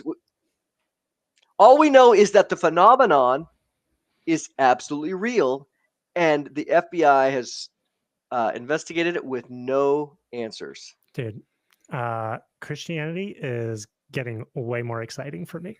You know what I mean? I'm not listen, I get it. I know Jesus is everything and grace and I know. I'm just saying this stuff to me outside of salvation is pretty fun. You know what I mean? It's fascinating. It's I think fascinating because something's happening. Yeah, well, it lends more to what he came to save us from, right? Like, great right? point. That's what it's about. We think sometimes, he just came to save me from my bad attitude or my whatever addiction. No, dude, way more than that, right? And I think that we just don't have that understanding, or we only think about certain sin and certain traditions and whatnot, and we're so deceived in that end where we're not looking at. I think L.A. Marzulli would like, what he's saying right now, because I think we've been deceived and we have to look at what's reality and what's happening around us. And thankful for so much for Mondo to like talk about this stuff with us because you're so wise. Well, here's the thing is that we're in a war, and this helps us to understand the war that began in Genesis 3 with in the garden. But recently you get been criticized for talking about some of these things, and you're like, okay, look, I'm not going to get up on Sunday morning when I was pastoring. Hey, everybody, open your Bibles today. We're going to talk about cattle mutilation. I'd be at that church. I'd be like, you get him, Dad. if you brought up spirits that were like frogs and you start going off, I'm in, baby. I'm wide awake. Let's all be at 7 in the morning, 6 in the morning. I've got Venice flags waving in the back. I mean, we would definitely, if you find it fascinating, but my concern is that and I've talked about this. So if I'm in a Sunday school class or Bible study, I bring this stuff up. But I think, okay, Sunday morning we're worshiping God, but let me tell you, the war's real. And if you want to learn some interesting stuff, come back here. But today we're going to learn about your sanctification, which that's certainly important. The gospel of Jesus Christ. But the other problem that I have is that here we are. Why would we, as Christians, who are 1 Peter 3:15 tells us to always be ready to give an answer, right? Always be ready. Why do we allow only the unsaved New Age pagans or ufologists to talk about this, and we go, oh no, we don't talk about that stuff because we got to talk about Romans chapter 3. Like, wait a minute. The Bible gives us not all the answers, but it gives us some answers. And listen, Joe, we want to explain to you that there's a war going on and there's a risk of you being deceived. So all of this conversation, again, is certainly appropriate for the kingdom, for the kingdom work that we're doing, because we're not going to allow them just to sit over there in their deceived world. We want to provide as much as we can a biblical framework as far as we can. Why? Because we want to see him come to the salvation. We don't want to have him to live over in that deceived world like we were talking about panspermia, New Age, and all that stuff. That's why we discuss this. Right. Yeah, we have to. And with literally the largest podcasts and platforms on the planet right now are talking about this. Joe Rogan's talking about this. PBD talks about this stuff. That PBD had Billy Carson on, who touts this stuff and then turns it super New Agey. We're all Christ. We've all got Christ consciousness. Jesus wasn't crucified. The whole thing. I could go on with a list of the largest podcasts in the world that talk about this kind of stuff. None of it is from a Christian perspective. So we need to be countering their narrative. Otherwise, they own the conversation, right? Yes. And that's why, to me, this is such an important thing. I know it's like weird and taboo, and this is speculation, and you guys are extra biblical and stuff like that. That's fine. That's fine. Paul used extra biblical stuff all the time to talk to people, right? He's like, hey, you see that statue you guys got in your freaking temple of like the unknown God? That's our God. His name is Yahweh, Jesus. He came to save you. You know what I mean? He used examples from pagan temples to preach the gospel. Why can't we do that with stuff we're actually seeing and give an answer, like you said, rather than let people who are unsaved give their answers and be the only voice on the block, you know? And a good example, Dennis, do you have that video? I do. I sent it to you. This is, okay, we talked about this earlier. This is before we shift gears. We haven't shifted yet. We're still in first. It's all right. We're doing good. We're revved. We've been we're maxing first out all the way. going, so baby. One thing we do need to touch on, I don't want to, is the red heifers. Okay, because Mondo's here, so we got to ask about that. And someone asked about that in a super chat. So speaking of cows, so yes, yeah, that's probably what reminded her. Yeah. But because we're going to get there, that's something that we want to talk to you about. So, but let's go to this video first. This is Ryan Bledsoe, which is Chris Bledsoe's son. Chris is the one that can summon the orbs on command and has had multiple experiences with like entities.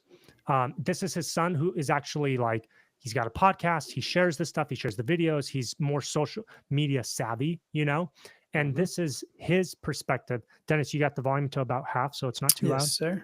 Thank you. Good to go. Yes, sir. The beings are beginning to appear around the world to warn the powers that be. Don't try it. Don't try nuclear warfare. Don't do anything to cause mass casualties and suffering and fear. This is something that I've known was going to happen for a long time, and it's why I've been doing the podcast, Bledsoe Said So, because these beings communicated to us that in the future there will be an era, let's just say, where they appear to the masses and basically make their presence known here. This is the Great Awakening. It's beginning to unfold. I believe that we genuinely have shifted into the age of Aquarius as of this year. As a matter of fact, I think it was the eclipse back in April. And I think over the next year to a year and a half, maybe 2 years, we're going to have a shocking sequence of events unfold that are going to incite mass hysteria and chaos. I think that the majority of the world, the masses, are going to be terrified at all of this great and unprecedented change that's unfolding. But you, who are aware of this and know the reality of the phenomenon and that it is a very spiritual and benevolent thing, have the privilege of understanding that what is happening is good, that it is something that is necessary for us collectively to grow as a species. They are guiding us to a new way of thinking. Now, the media is very sick. They're very evil. They're like parasites that want to feed on our fear and on our suffering. So they're going to do everything they can to perpetrate this narrative that everything is bad, it's the end of the world, there's negativity, you know, and all this horrible mumbo jumbo. And that's where the hysteria comes into play. They're going to do everything they can to convince you that the phenomenon is evil, that it's biological, physical, monsters, try to convince you that they are invading our world. Maybe they're slipping a little bit of exotic tech in there, fixed wing craft in New Jersey with blinking lights on it to confuse people, maybe monitor the orb situation. But the reality is we are now in a new epoch. We are shifting into a new epoch where this is going to become commonplace, and the world is going to be forced to be face to face with this phenomenon. And it's going to be very uncomfortable for the masses who are unaware of what we're dealing with. It's a great time to be alive. Amazing things are on. And you could end the screen. Dude, Mondo, you got a snack in there, buddy? I'm just having a little snack while I'm watching. I would not mind. I would not mind a French fry or two. Got some potato chips. Nice. So that's a perfect example of somebody that is taking what is happening and creating a narrative with it, right? And from his perspective, this is that new age rhetoric, right? Age of Aquarius. We are going into this new epoch.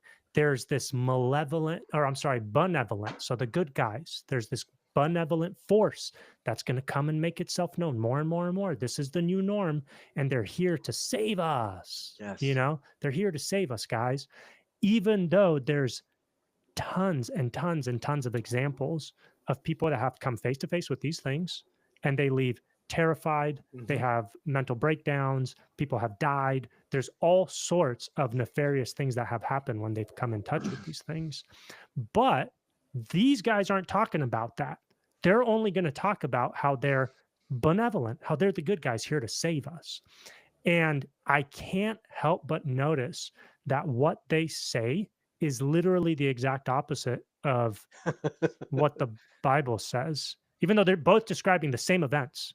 Like the same things are happening in scripture and in what he describes, but the Bible says that it's evil and that the first coming of the supernatural will be malevolent. And then as a result, Christ ends up coming back to wipe out that incursion, Mondo, that's why I wanted you to see that video. It's who is like the new age guy that's like he could explain everything that this guy's describing from the new age perspective. Like, who's the expert guy on new age? LA has had LA was spent 20 years in the new age, gurus, astral projection, I mean, you name it. Wow. So you could certainly have him discuss it.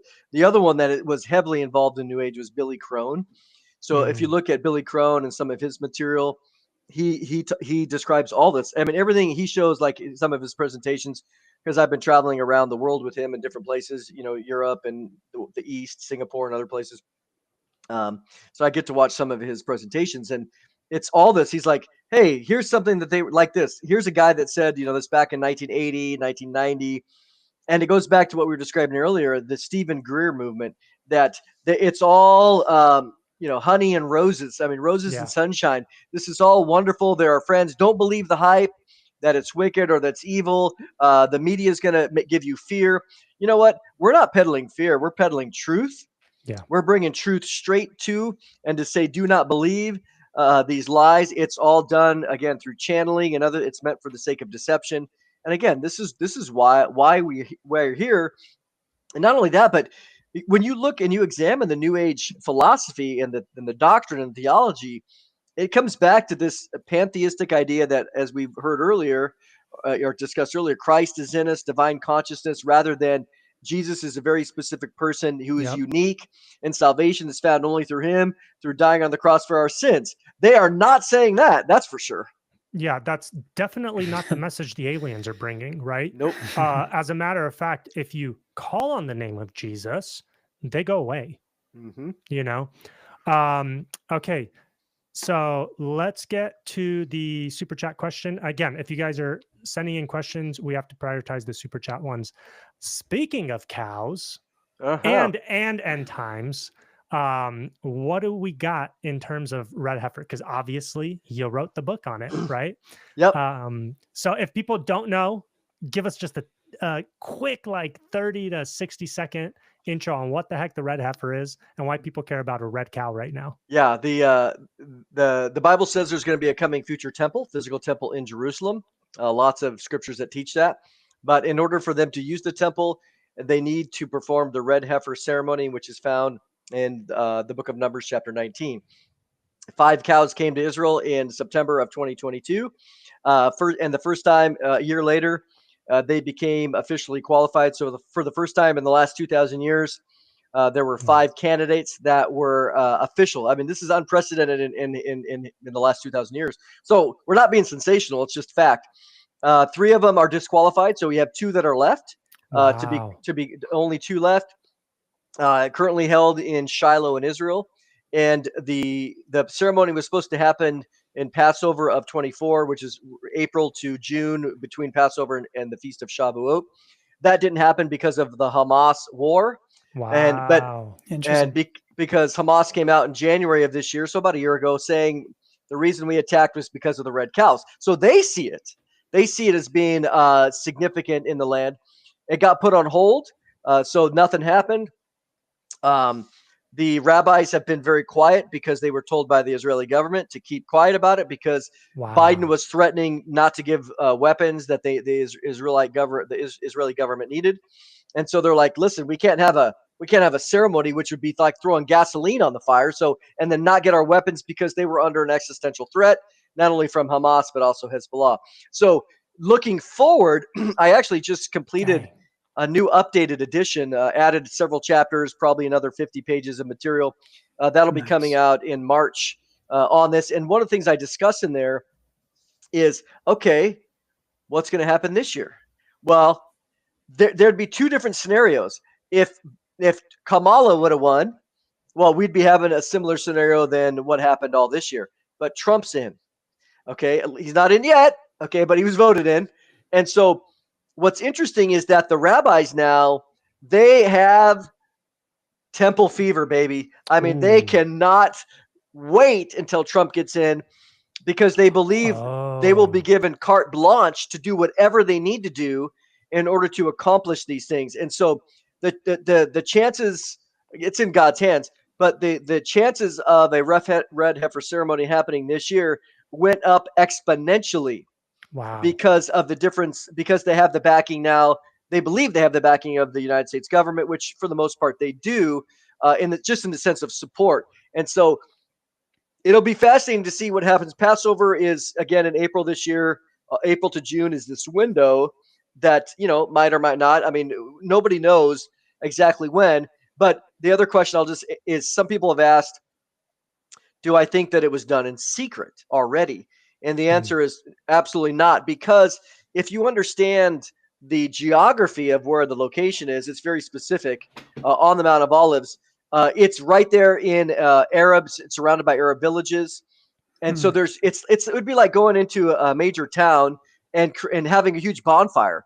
There's no way you could do it in secret because it is a huge bonfire. I mean, it takes a few days for the ashes to cool off to grab them. Whoa. Police would be called, fire department would be called, the Arabs would show up, there'd be riots. So there's no way they've been able to do it in secret on these locations. But again, they don't want to do it in secret. They want to do it with the approval of the government, as well as they want to celebrate about it. They want everybody there rejoicing and excited, and here we go. So we're living in exciting times. Even the two that are left, there's still dozens more now in the ranches in Texas. Wow. And how many are needed? Two? Just one, bro. Okay. Dude, I got to get into red heifer business. Yes. Because they're not cheap. $100,000 each, baby. Wow. No kidding. All you need is one. Wow. Okay. So that's the update. Okay. So everything's on hold. They're literally just waiting for Trump to get in. To get permission from the Israeli government. The sources that I had when I talked to them, they were like, oh yeah, we're already getting our permits to do it. And so, but when that came, it was like the next week I reached out to him and he said, we were told not to talk about it. Wow. No more public conversations. Dang. So shut it down. But again, I imagine first quarter, which is April, will be the second quarter of 2025. Will it be that quick? I don't know. But what we know is they at least will think, hey, we got 4 years of Trump. We should have no problem. And Trump, of course, is trying to get peace. He's trying to get maybe a two-state solution, that to where Israel will have complete autonomy over what they need to. So it's interesting times. There's no doubt, at least prophetically, Trump brings a whole different angle to the Middle East. Yeah, for sure. Do you think that, is there any kind of time scale or time frame between when ashes are present and temple has to be built? Or can it be any time after the ashes exist? Anytime. The ashes, they used in ancient times, they would get enough ashes, it would last for centuries. So, whoa. Oh yeah. So even in this one, they did a practice ceremony back in 2019 where a professor from Bar Ilan University, he had an old sick cow, a 600-pound cow. He's like, yeah, let's do it. Let's practice. So he built a pyre, wood, had a bonfire, put the cow on there. And afterwards he got 150 pounds of ash mixed with water, and he calculated out that just the ash from that 600-pound cow was able to do 660 billion sprinkles. Whoa. No So, way. no problem. I mean, that's why it would last for centuries, because not only you're sprinkling the people, but you're sprinkling the location. You're sprinkling every time something happens, you just sprinkle some ash water on it. So once they do it, it besides the political will and the government permission for the temple, the red heifer is the last thing needed. They have everything else completely done. Really? Everything, 100%. And it's the last thing needed before they can construct? Correct. What about the location? Well, where it needs to be built. So that's the political part, is the permission by the government, as well as the permission and the political agreements that would allow them to build a temple on the Temple Mount. So that's the current thing that's holding it up, is that, and of course the political will and the ceremony of the red heifer. Do you think that any of the stuff going on in the Middle East right now, with like Syria, obviously Gaza, all the stuff that Israel is doing, do you think that it's going to play a part in trying to get that political approval to build over there? Do you think that maybe they're going to go hard right now to gain as much ground as they can, and then later be like, hey, I'll give it back to you if you guys let us have the mount, something like that? Well, what I do see is this latest, you see a complete, basically destruction of Hezbollah for the most part, certainly Hamas, and Iran has been emasculated. They lost all of their proxies. I mean, Syria has fallen. And when you look at that aspect, the one thing that people might not know is that Syria, Assad was a Shiite. Iraq is a Shiite. Iran is a Shiite. Hamas is Shiite. Hezbollah is Shiite. So the group that has come in now are all Sunnis. So they're in alignment with Saudi Arabia. They're in alignment with Turkey. So they hate each other, the Shiites and the Sunnis. So Iran's proxy war and hindrance or threats to Israel is now been completely removed. So that being the case, what I would imagine then is that Israel's going to be continually progressing in their confidence. They're I mean, as we know, they're creating a buffer zone with Syria now that's beyond the borders. And so now they're going to look around and be like, well, who's threatening us? Nobody's threatening us. Right. And so I think that being the case, one of the things that's in the background is to bring Saudi Arabia in and be part of the Abrahamic Accords. Saudi Arabia, they're Sunnis. They don't care about the Palestinians. They give them lip service. But what they offered to do was to take over control of the Temple Mount from the WAQF, which is Jordan. And so if Saudi Arabia comes in there and becomes this international broker over the Temple Mount, and they say, hey, it's fair to have a Christian presence, a Jewish presence, and an Islamic presence. They don't really care about Jerusalem. They got Mecca and Medina, which are the two. So if they come in and they come in and they're able to solidify that control, man, here we are. Yeah. It's pretty fascinating. Is like, okay, before the beast or antichrist presents himself, there needs to be a temple, right? Because is that where he declares himself?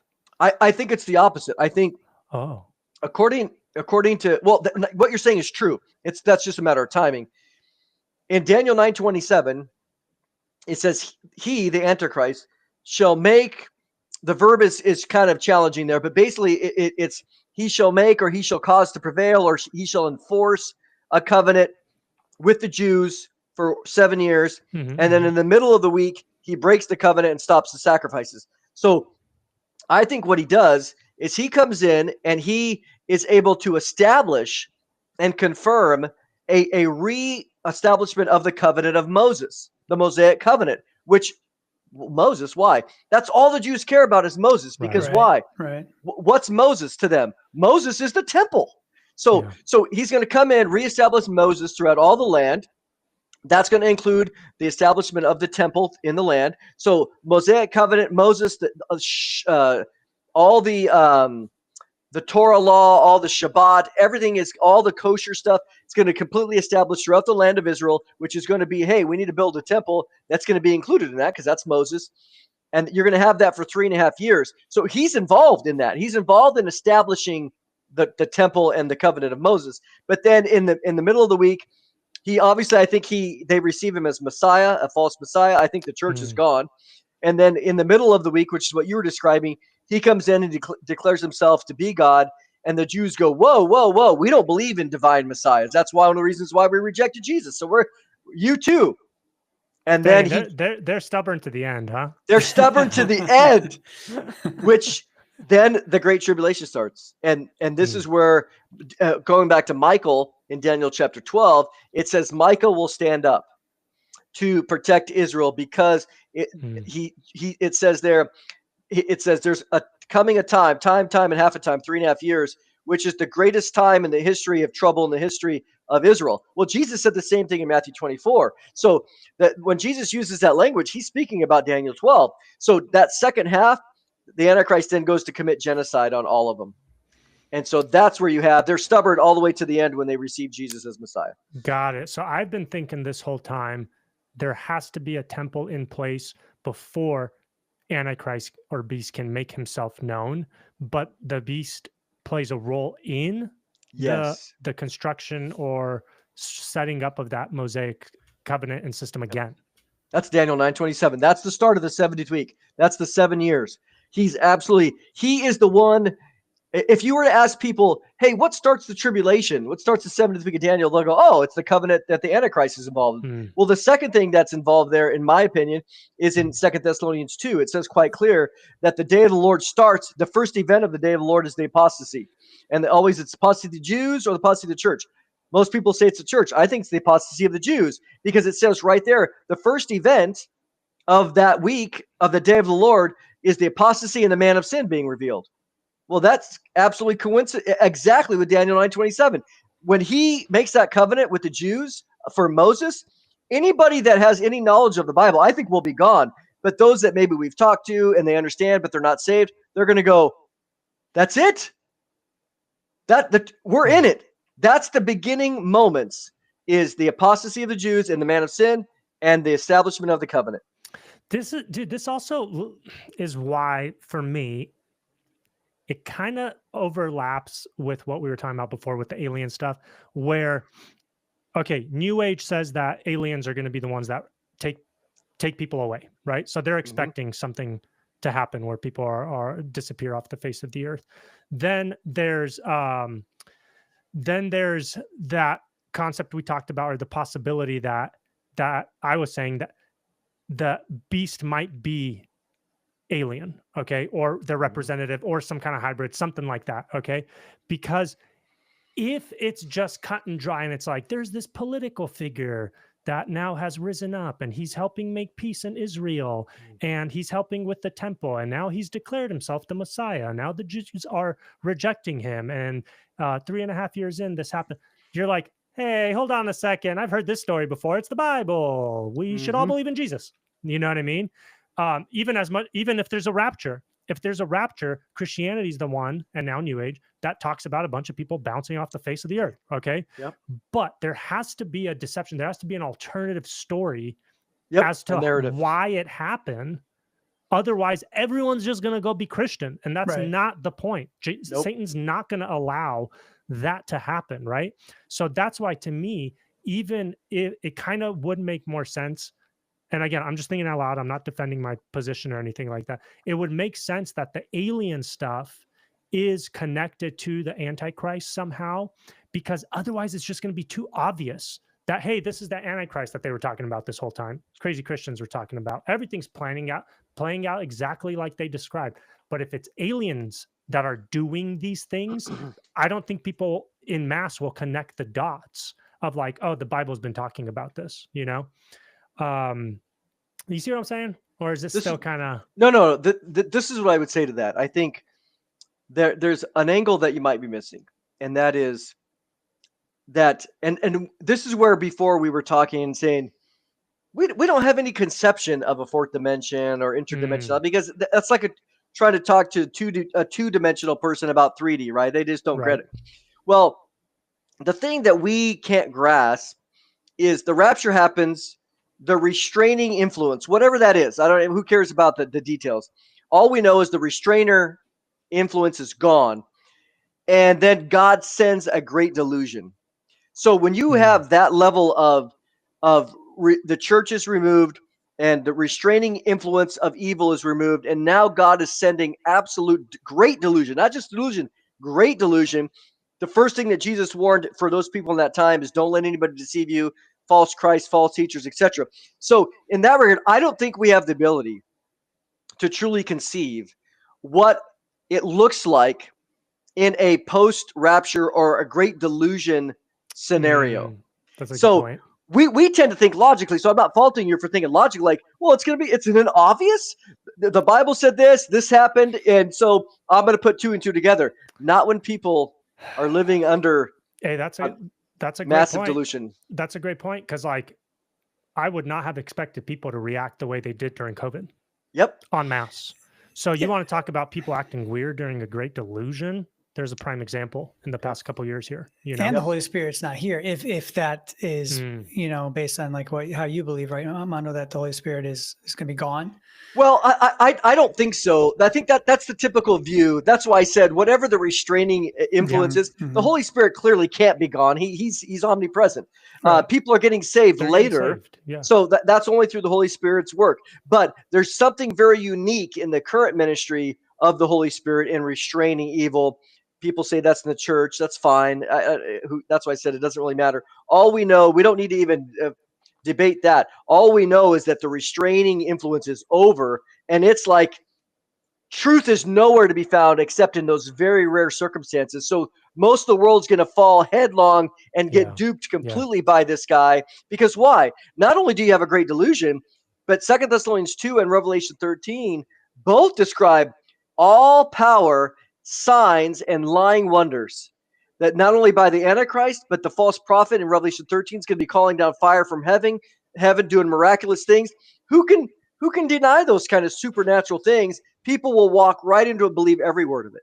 Yeah. Man, that's so good, man. And you make a really good point that like trying to describe these things, especially when it's about like the spiritual realm and interdimensional stuff, it's impossible for us to understand. The same way it'd be impossible for a shadow to describe what's going on up here in the third dimension. You know what I mean? It's impossible for us as three-dimensional shadows to explain what's happening in a higher dimension. And me and Dennis were talking about, I forget, this might be like a month ago or so, we were talking about dimensions and stuff. And it dawned on me, this might be a relationship, or it might be related to what we were talking about before, where we are three-dimensional, okay? And we right now are using technology that basically encodes us into the second dimension. Like me on your screen, the light coming out of your screen, hitting your eyes is two-dimensional, okay? And that could very well be what fourth dimensional benevolent, malevolent creatures do when they come into our third dimension. They use technology to quote unquote code themselves into our reality. Right, to transcend. To transcend or descend, really. And so that could be conceptually a way for us to kind of understand what's going on. And guess what? They need a technology too. You know what I mean? Just like we do to go down a dimension. So this is kind of based on that. Do you think the Tower of Babel is creating technology to transcend dimensions to God? I think I would say yes. I stumped him. I got him. No, you didn't. No, you didn't. Take it. It's a matter What of. do you mean? It was a yes or no question. There's no stump. I got him thinking. That's all. I'm proud of myself, guys. I'm the quietest one in the room right now today. Okay. I was trying to think of a verse that would be like, can we? Because I live in the world as a pastor for so long. People would come and say, Mondo, what's this? And I'd always say, listen. Don't let anybody deceive you. Always get a verse. And so when we think about technology in Tower of Babel. There's no real verse. That's why I'm like, well, I'm not opposed to it. But what we do know is they were trying to reach the heavens. They were trying to make a name for themselves. That's what we have in Scripture. There was definitely something very intentionally wicked. Could it have involved technology? Sure. I just can't say Genesis 10:8 says that. That's all. Okay. Yeah, good. But okay, their intention was not just to stack stones together so that surrounding nations are like, hey, cool stones. Yeah. Their intention was to reach the heavens. Yep. Okay. So again, you could take that super literally and think that they're going to stack stones to like hit clouds, you know, or you could take that in kind of like I mean, it's still literal, man. You could take it in like a pre-flood sense where there was clearly a connection between humans and higher dimensions through fallen angels, their technology, their offspring. There was some kind of connection there. You know what I mean? So what a coincidence that the first thing, once men multiply, the first thing they do is try to do some evil architecture to reach back to the freaking heavens, because that's the connection they had before the flood. And who led that? It was Nimrod, right? Was it Nimrod? Yeah. Not specifically, but he definitely was there in the time. Well, who built the Tower of Babel? Doesn't it say? It doesn't. No, it doesn't give a name. He built the city, but he built a city. Yes, but in the sense of the exact tower. Okay, I think Nimrod built Babel. I think he built, what's the place where Jonah goes to? That evil city? Nineveh. Yeah. He builds Nineveh. I think he built Sodom and Gomorrah. There's 6 places. I remember reading it. He built 6 cities, all of which are like notoriously evil, you know? And Nimrod is called a mighty hunter before the Lord, yes. which reminds me of mighty men of renown, mighty men of old, you know? So it's interesting. And then I think it was LA or somebody that was talking about how Nimrod began to become Geborim through some kind of ritualistic magic or something like that. But there's this Nephilim idea when it comes to Nimrod. And what a coincidence. He's the one that's like possibly the one that is heading up this architectural project to possibly reconnect. And some people speculate that that's what the ancient pyramids were. It was the connection point between this realm and the higher dimension. And somehow, some means of ancient fallen angel technology, this is how they communicated. And that's what they were trying to reconnect post-flood, you know? Possible. But hey, hang sesh. We're all here for the speculation. Exactly. Right? I mean, that's what I think. I mean, that's what I think.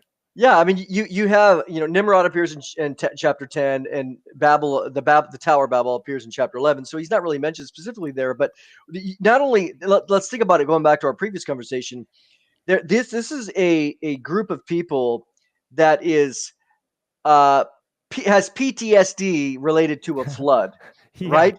So they're like, let's build this thing really high, and if the water comes again, they don't know, we'll escape that. But we also know as well that in all of the ancient Near East, even in mountains, Mount Hermon, all these other places, the mounts of the north, they were always in the high places, right? So they're building a high place. Why? To connect with who? The prince of the power of the air, the spiritual host of wickedness in the heavenly places. Yeah. So there is definitely an occultic mentality. There's a practical consideration that, hey, let's build it high so we're not flooded. But secondly, there is the occultic connection of connecting with these spiritual beings that are in the heavenly places. Yeah, that's good. And I think Heifer talks about, he speaks about it at length, the significance of the high places and the mountains and the mountaintops. He talks about it at length. If you guys haven't read Unseen Realm, fantastic book. Heifer also says that the Tower of Babel more than likely was not just like a spire, it was a ziggurat, something akin to a pyramid. That's what a tower was in those days. So again, what a coincidence. After the flood, the first thing they do as they gather, you know, as a community. They try to build a freaking pyramid again. That's I crazy. know exactly. That's so crazy. And listen, that's when God is like, hey, not gonna happen. We need to do something, because if we don't stop them, they're going to be able to do anything they put their minds to. Yep. Maybe that would be as a result of reconnecting with the angelic and getting that technology and communication and everything back. That's why God confused the language, was so that they couldn't do everything they put their minds to if they completed this tower. That's weird. Why do they need a tower to do that? You know? Yep. I think there's a lot of things like that where technology, they you know, I'm not opposed to any of it. It's like, man, I wish we just had more information a little bit. A little bit. That's just all. A little more. Just a little bit. So can we talk about technology and the beast and the possibility of Mr. Elon Musk being? Oh boy, I'd love to talk about that. AC. Okay. Let me preface this. The reason we wanted to ask this was because we were talking about how there's obviously going to be technology at play, right? In the end times, like in the end of days, technology doesn't go anywhere, right? It just keeps advancing. So there will be technology. There are things we read in the Bible that sound like technology is being applied, right? Like not being able to buy or sell if you don't take this thing called a mark. That's weird. That would probably only be facilitated if it's technological, right? Like you're not going to have one person standing to the other guy being like, hey, don't do that. Like, you're not allowed to buy and sell because I see you don't have a mark. Yeah, exactly. There's probably going to be some kind of system, some kind of AI, some kind of neural link, possible connection to the internet where you will need this technology implanted in your body, right? Transhumanism, all of that, in order to participate in this beast system. And to me, like, just going through the elections recently, right? Trump wins, Elon's on board, he's helping out a ton, he comes in at the last minute, saves the day, blah, blah, blah, right? I'm like, hey, and dude, Christians are and conservatives all about him, praising him, they're deep, right? They're all in. So I'm like, hold on a second. Like this guy, what he's doing, I'm grateful that he participated and helped. But look at all the stuff he's doing. Okay. He buys Twitter and is now creating like one of the biggest AIs through it, Grok, right? Yep. It's basically aggregating like human communication. Yep. That's what Grok is doing. He's got Tesla, which are the electric cars, which are going to be the transportation of the future. They're going to get rid of gas cars entirely at some point in time. He's got the solar infrastructure for Tesla, all the panels, all the charging stations, all that stuff, right? He's got SpaceX, so he's going to and from space. Why is he doing that? To go to Mars and to get off planet. That's what he wants. Yeah, that's what he wants. And to build a Starlink system. He's got Starlink. Starlink is internet and communication everywhere, all over the face of the earth. If you guys see, maybe we could put it in on the back end. If you see the video of how much Starlink covers of the globe, it's ubiquitous. It's across the entire face of the planet. So almost 7,000 satellites by now. He has a communication and connection network over the entire face of the planet. Okay. Yep. And the last thing he's doing is creating Neuralink, which will connect people to that system of satellites in the sky. Okay. If at some point his technology becomes like ubiquitous on planet Earth, like, hey, we literally don't need cell towers and all these other means of communication because we have a global system of satellites that we are always connected to. That sounds pretty beast system like. All right. It sounds like something. Oh, this is it, Dennis. Can you play this? Or no, it's just a picture. So literally over the entire globe, there's a mesh of his satellites. So if people get connected through Neuralink, like if that's the technology that becomes ubiquitous on planet Earth to function, I can't function on this planet without unless I move to like Africa or something, right? Without my phone. Like we can't participate in society without a phone, without a computer, without electricity. So there's technologies that will be necessitated to participate in the beast system. It's clear, you know. What a coincidence that this guy, who's now like the prince of the right, you know what I'm saying?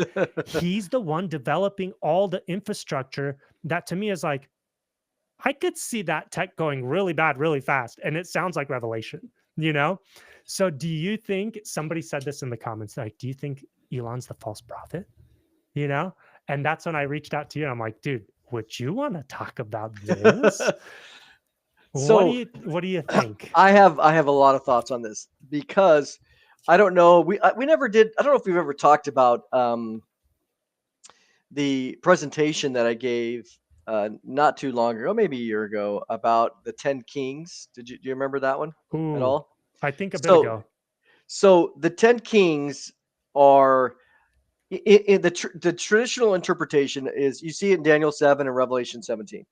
The traditional interpretation is that the 10 kings are these 10 presidents or governors over the world being divided into 10 regions, et cetera, et cetera. And I think that's one that's been the traditional interpretation, that going back to the Club of Rome in the early 70s, that they divided the world into 10 regions, and then all these 10 regions end up joining with the Antichrist. But let me read something to you here. This is Revelation 17, 12, and 13. It says, the 10 horns which you saw are 10 kings who have received no kingdom as of yet, but they receive authority for 1 hour as kings with the beast. They are of one mind, and they will give their power and authority over to the beast. So I don't think that he is the false prophet, because the false prophet in Revelation 13 is a religious figure. He comes like he has horn, he looks like a lamb, but he speaks like a dragon. But I do think that Elon Musk or those like him fulfill very clearly the role of the 10 kings, because there's a couple things. So I give a whole long presentation on this, like an hour long. If people go to our YouTube channel and they just put in kings, they will find my presentation on this, because one of the things, and I'll just keep it brief, but the word there for king, basileus in the Greek, is, a king, King Charles, King whatever, King Herod. It's a person that is a king or a governmental figure over a region, over a kingdom. Okay, that's one definition. But the second definition is someone who has unusual or transcendent power. And so when you take that, what it's saying there is, hey, these 10 kings which join with the Antichrist, with the beast system, they don't have a kingdom. They don't have. They're not a king over a region. It says they don't have a kingdom, but they have unusual and transcendent power. So one of the things it says too there is, it says they are going to receive authority for this period of time, like kings. It doesn't say they are like a king, to rule with the beast. They have one mind, but it says this: they give their power and authority over to the beast to rule. So when we think about this, I think that these 10 figures are technocrats. So if you look around the world, and it's interesting, if you look at my presentation, I said this probably 18 months ago. I said, let me give you a scenario. Elon Musk, I was talking about him then, is the ultimate technocrat. For sure. I said, let me give you a scenario. The greatest superpower in the history of the world is the United States, the space station. There was something that blew up. I said the greatest superpower in the history of the world couldn't fix it. They wouldn't say, Houston, we have a problem. They'd say, Elon, right, we have a problem. And I said they would have to call up a private individual to get a solution. And so I was talking about this, and you know what happened in July? It happened exactly. There was a problem on the International Space Station, and they couldn't get these astronauts home. They called up Elon, and the Dragon capsule went and picked them up and brought them home. I was like, thank you, Lord, for this. So what it tells you is what Revelation 17 is saying is that these 10 kings have unusual or amazing power and influence. Now, and they hand over their power, their capabilities over to the beast and say, let's make a deal. I'll rule with you. I want to rule with you, but I'll give you all of my technology. And so I don't think that he specifically is it, but I think, could he be one of the 10 kings? I actually think that he is. I could be wrong. When that time comes, and the Antichrist, now he's into politics. He's not a politician. I mean, let me pull up another one. In the last 4 years, who had the greatest influence over the countries of the world, the World Health Organization, the United Nations, and other countries of the world in the vaccine department? Gates. What position of government does he hold? None. Right. You have these people that have unusual and transcendent power who at the time, imagine the Antichrist coming with some sort of needing a vaccine or and of course, Bill Gates is involved in a whole bunch of other technologies and fields like Elon Musk is. Right. So he goes to them and he says, listen,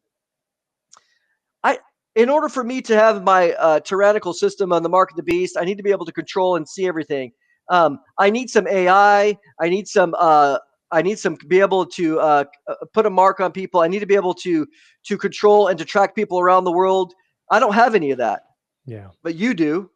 And you have the vaccine. You have this. You have this. You have this. You guys, if you give me your influence and authority and your abilities, that's what it says. They hand over their power and their abilities to him. So when I look at this, I think we are living now in an age of these 10 kings who are building their empires right now in order to hand over. Because what you described at the beginning here is exactly, he cannot do it without technology. But he is not going to have it himself. He's going to gather around himself these figures in order to implement it.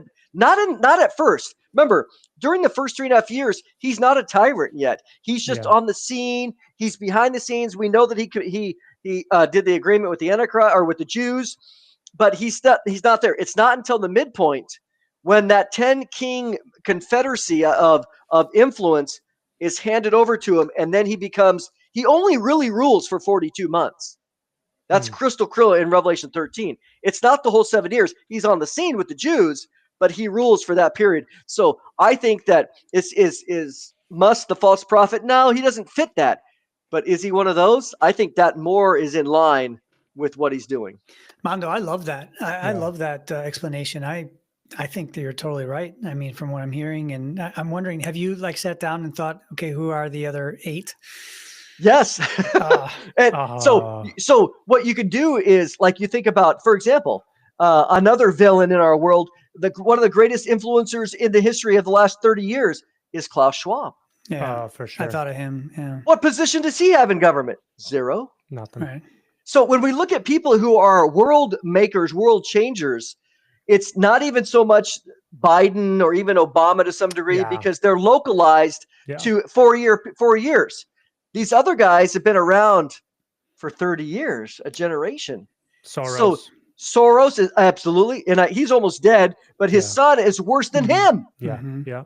So when you start looking around, you're like, look at those that are influencing that don't have government positions. And those are the ones that have the wealth to corrupt people, to buy people, to bribe, etc. Those are the ones that are the makers of truly what we're seeing of the technology. Zuckerberg, no doubt, Bezos. Think about the influence that they have. All of them are involved in AI. They're all involved in quantum computing. They all have tremendous amount of economic clout. And think about censorship. Google, again, Facebook, which Google involves YouTube. Think about the ability of the Antichrist to go, hey, I need to be able to control information. Hey, I can help you with that. Right. I'll just censor. I want you to be able to censor this. We're going to decide the flow of information. To me, it's no government figure holds the keys. It's all these non-governmental technocrats that hold the cards, and it says they will hand it over to him in order to rule. Yeah, that's fascinating. So their technology and their basically their powers, in some sense, is what what the Antichrist will use for his governance, right? Yes. And so even though, let's say Musk isn't, a bad guy right now, it's possible that what he's developing technologically can be used for nefarious purposes, right? Mm-hmm. Yeah, it's possible, man. We definitely are seeing the technology falling into place to make Revelation a reality. I don't think we could deny that. I don't think anybody undeniable. Not even my post mill buddies would deny that. So okay, it's also interesting that Elon last minute aligned with the right, and saved the day, right? Mm-hmm. If somebody came onto the picture that did all of the things that Elon is doing, like I said, Neuralink, Starlink, Tesla, all of these things, this technology that can be utilized, right, for this system. If somebody came on the scene that was not connected to the right, everybody on the right, all conservatives would be like, hey, that guy's making Antichrist technology. You know what I mean? But if you align yourself with the right, you become the prince of the conservative party. And it's almost like, and listen, I know this is all speculation. I'm not saying this is true.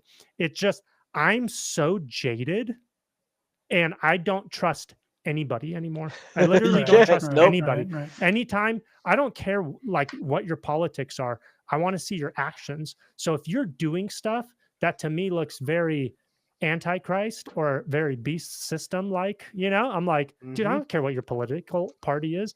That doesn't even matter. I care if you profess if you profess faith in Christ.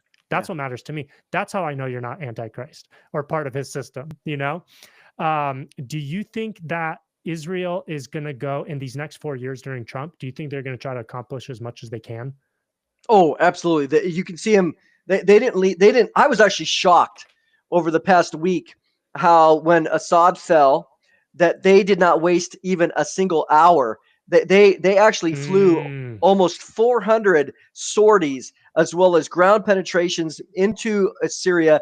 They destroyed 86% of their air force, 80% of all the weapons, chemicals, tanks, craft, other aircraft, naval vessels. They went in there and because they thought, we cannot let these rebels get this military equipment. Yeah. And because they're unpredictable. Assad at least knew that if he went too far, he would get removed. And so they went in there and did it. So Trump, I think, is going to give them practically carte blanche to continue to do what they do. Mm-hmm. Dang. So it's kind of likely that something's going to happen. What is it? Is it the Dome of the Rock where the temple has to be? Well, that's one view. One view is that the temple sits just to the north. So at the end of the day, people say, the Dome of the Rock has to be destroyed, be blown up, or earthquake or something. Not necessarily. I've actually seen architectural plans that were developed where it was sitting just to the north of the Dome of the Rock. Because here's why. This is where things can change. People get stuck in their view. So imagine now that Trump is in. Imagine there's the Abrahamic Accords. Let's just run with it. Let's speculate. Here we are. We're having fun. So let's say Saudi Arabia comes in, and they get to take control or manage the Temple Mount area, and they decide, you know what? We got nothing to hide. Come in, archaeologists. There's been no archaeology professional of Israelis on the Temple Mount. So imagine they come up and they're able to do archaeology, and all of a sudden they go, hey, the temple's actually to the north. Wow, yeah. In a moment, it could change. In a moment. They're going to be burning some cows real quick. Yes. Yeah. So there already is a theory by some professional archaeologists that the Temple Mount is to the north. And so if they were able to come in there and confirm that archaeologically by actually excavating, again, the whole thing that we'd be thinking about, because we get stuck in these tunnel vision, could change overnight. We cannot be dogmatic about most of this stuff, except we know there's going to be a temple because that's clearly written in Scripture. True. Dang, man. So if they rebuild the temple, which we know that's what It's they're going to do, happen, right? It's going to happen. Without a doubt, it's going to happen sooner or later. And chances are they would probably do it under Trump. They'd probably try to at least do it under Trump. Yep. You know, how long do you think it would take to build? Well, I think the first thing that they would do. So let me step back with the red heifer for a moment. Hypothetically, they could build the temple tomorrow. Hypothetically, but they just couldn't use it until the red heifer. They cannot use it until the red heifer is completed because they need the ashes. So, but it would be unusual that they would actually have permission to build the temple without doing the red heifer. But remember, we have 2 red heifers now. If these become disqualified, now they're waiting again. So they could build the temple, but if there's no actual red heifer qualified, they can't then perform the ceremony, and therefore they can't get the ashes and use the temple. So it's amazing. Why wouldn't they just kill the dang cow and then start building the temple? You know, why reverse it? Get it done. That's what the attitude is right now among many people is, why would you be foolish enough to wait until you had a qualified one and then it grew another non-red hair? Why did you wait so long? It was qualified and you waited. So it literally only was put off because of the war, right? In Correct. Gaza. Correct. There was actually, I remember seeing right after the war popped off, maybe within a month, I remember seeing video footage. It was like a report from somewhere in one of those countries, the Middle Eastern countries, where they were saying that one of the reasons was it Hezbollah? Hamas. Well, one of the reasons Hamas did it was because there was so much chatter of this ceremonial sacrifice thing happening with this red heifer in Israel. And the Jews think that this is so symbolic and important and whatever, and they needed to put an end to it. And that's one of the reasons that they actually attacked. This was on their news. And I was like, what? January. Hezbollah is like paying attention to Jewish prophecy and stuff, what the Jews believe they need to do to fulfill this requirement. That's crazy. So even religiously, like the opponents of Israel are trying to hinder what they want to do. Yes, they came out. I finished my book in September of last year.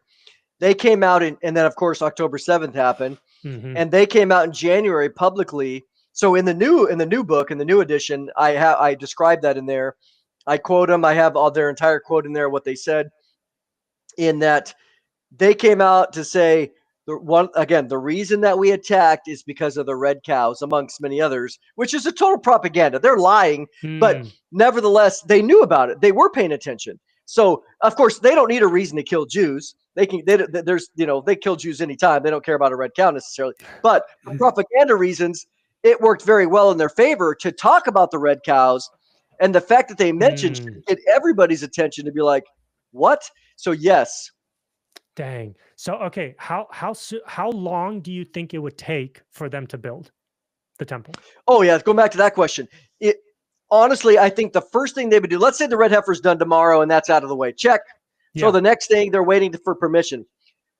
The first thing they would do is they'd put up a tabernacle. That can happen in a week. Yeah. Right. And then probably faster because that's what they did originally, right? Moses, they built a tabernacle and then they put up a tabernacle. And then I imagine around that structure, they would start building the temple while they were performing the sacrifices. Because for them, you got to think like a Jewish person. They think every day that goes by that we don't offer an animal, we're disobeying God. We have got to start this immediately. Or something can happen politically, another war, another terror attack, another whatever. So they're going to want to go fast. Yes. Okay. So what do you think? A year, 6 months? I think they would have it easily done within 6 months to a year. Wow. Yep. I mean, once they started building, no doubt they would have it done. And so the question is politically. Yeah. And of course, again, my view is that I think it's certainly think it's post Rapture, but I also think they start building once they receive the establishment or the establishment of the Mosaic covenant by the Antichrist in Daniel 9:27, which kicks off this last 7 years. So you think Rapture will happen before Temple's done? Oh yeah, before it even starts. Oh, okay. That's big. That's a big deal. Guys, we're out of here. Hang on a second. Get ready. That's a big deal because, I mean, the state of the world is going to be insane if the rapture happens. Oh, absolutely. Chaos, chaos, chaos, right? So, you know, in one of my presentations I did recently, I was talking about just Israel, and I said, look, you guys, we cannot, we get tunnel vision. It kind of like what we're describing earlier with, well, there's no way they wouldn't believe this. It's like, well, wait a minute. We get tunnel vision seeing only one way. Imagine the rapture happens, then you have Ezekiel 38 happening, and then a big miracle of an earthquake happens, which we know Ezekiel 39 says. At that moment, it says that all Israel will become theist. Okay, they'll know that God's real. And then the Antichrist shows up on the scene the next day and says, with miracles and stuff, and says, it's me, here I am. I'm going to establish Moses. And they embrace it. And the rapture was 2 days ago. So the rapture could happen. Chaos ensues the world. Iran, Russia, and Turkey decide to take advantage of it. They zip down. Boom, happens. And all this. See, these things can happen. Super fast. We were at our conference this weekend, and we have all these prophecy guys, right? So I was talking to all of them, and I said, we do this 24/7. I said, this is our life. This is what we do. This is what God's called us to. I said, but none of you, including me, said 2 weeks ago that Assad would be gone in a week. Nobody. Quick. It happens quick. Nobody knew this. Nobody. Okay, so what would they say about the rapture though? Like, what are they going to blame that on? If you're talking 6 months to a year, dude, Dennis, like, there's the alien disclosures happening constantly. True. If the government didn't want or didn't know that the alien disclosure stuff is necessary for something, they'd just be hiding it like they've been for the past 80 years. Yeah, no, I get that too. But let me clarify something. Yeah. I'm not saying the rapture's happening in 6 months to a year. No, you heard it here first. No, Mondo says the rapture. Just to be clear, I'm saying that if the rapture happened, the temple will be built quickly after that. Okay. And it could be up within 6 months to a year, but the tabernacle could be up in a day, but the full temple. So let's say the rapture happens 3 days later. They sign the covenant. Moses is established. They start going, here we are. The 70 week of Daniel starts. They put up the tabernacle. Within 6 months or 8 months, the temple is there. They're doing sacrifices now for 2 years. We come to the midpoint of the tribulation. The Antichrist goes in and stops the sacrifices, declares himself to be God, and then the rest is all genocide of Jews. Okay, so you're not saying that it's going to be in the next 6 months, but yeah, what we are saying is that within the next 4 years under Trump, Israel's going to try to get a lot done. Yes, a lot. And I guess from a prophetic perspective or biblical perspective, depending on your opinion on end time stuff, right? The rapture will happen before the temple is built. So I mean, the temple could be built anytime after the rapture, but the rapture happens before the temple is built. So A leads to B leads to C, meaning that it's possible for rapture within the next 4 years. From a timing perspective, what we see is Trump, at least as his relationship to Israel, is making it look very helpful to the idea of an agreement. And then eventually the mood, and then a temple. Again, they think they're going to put it up. They said. Actually, I have a couple articles by rabbis in Israel in the last 2 weeks.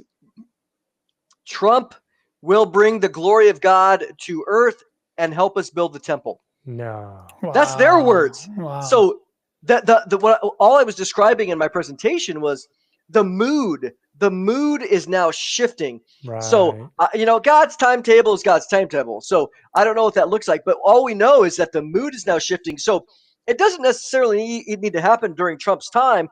But what we do know is that all of the things that are happening during this time frame is going to be very pro-Israel.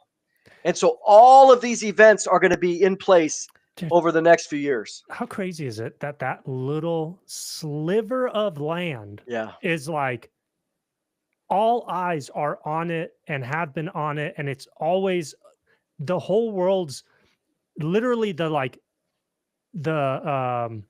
future of the world is like dependent on what's going on in that little piece of land right there. Yes, it is. You know, it's so fascinating.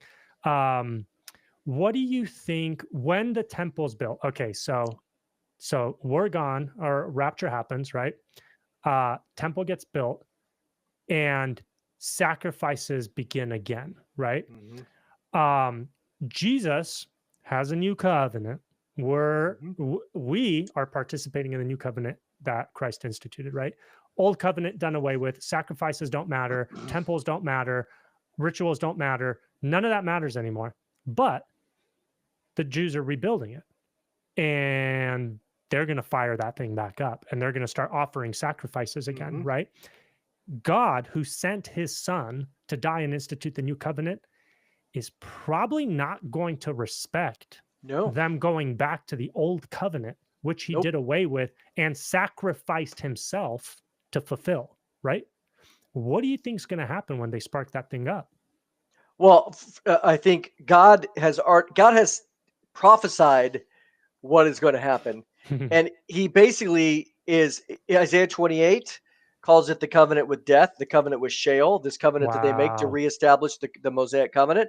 So God clearly is not supporting this. He's not present.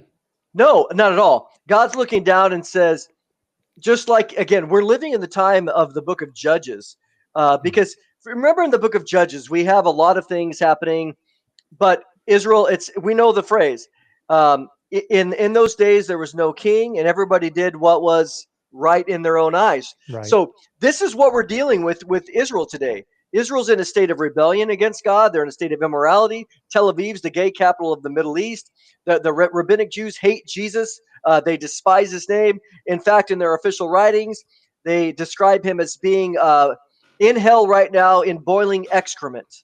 That's what they describe about Jesus. What? Yeah. Oh, yeah. They completely, you cannot get more blasphemous, that our Savior, their Messiah, is in boiling excrement right now in hell forever. Okay. So they are not pleasing to the Lord. Went up there praying at the wall. God doesn't care about any of that.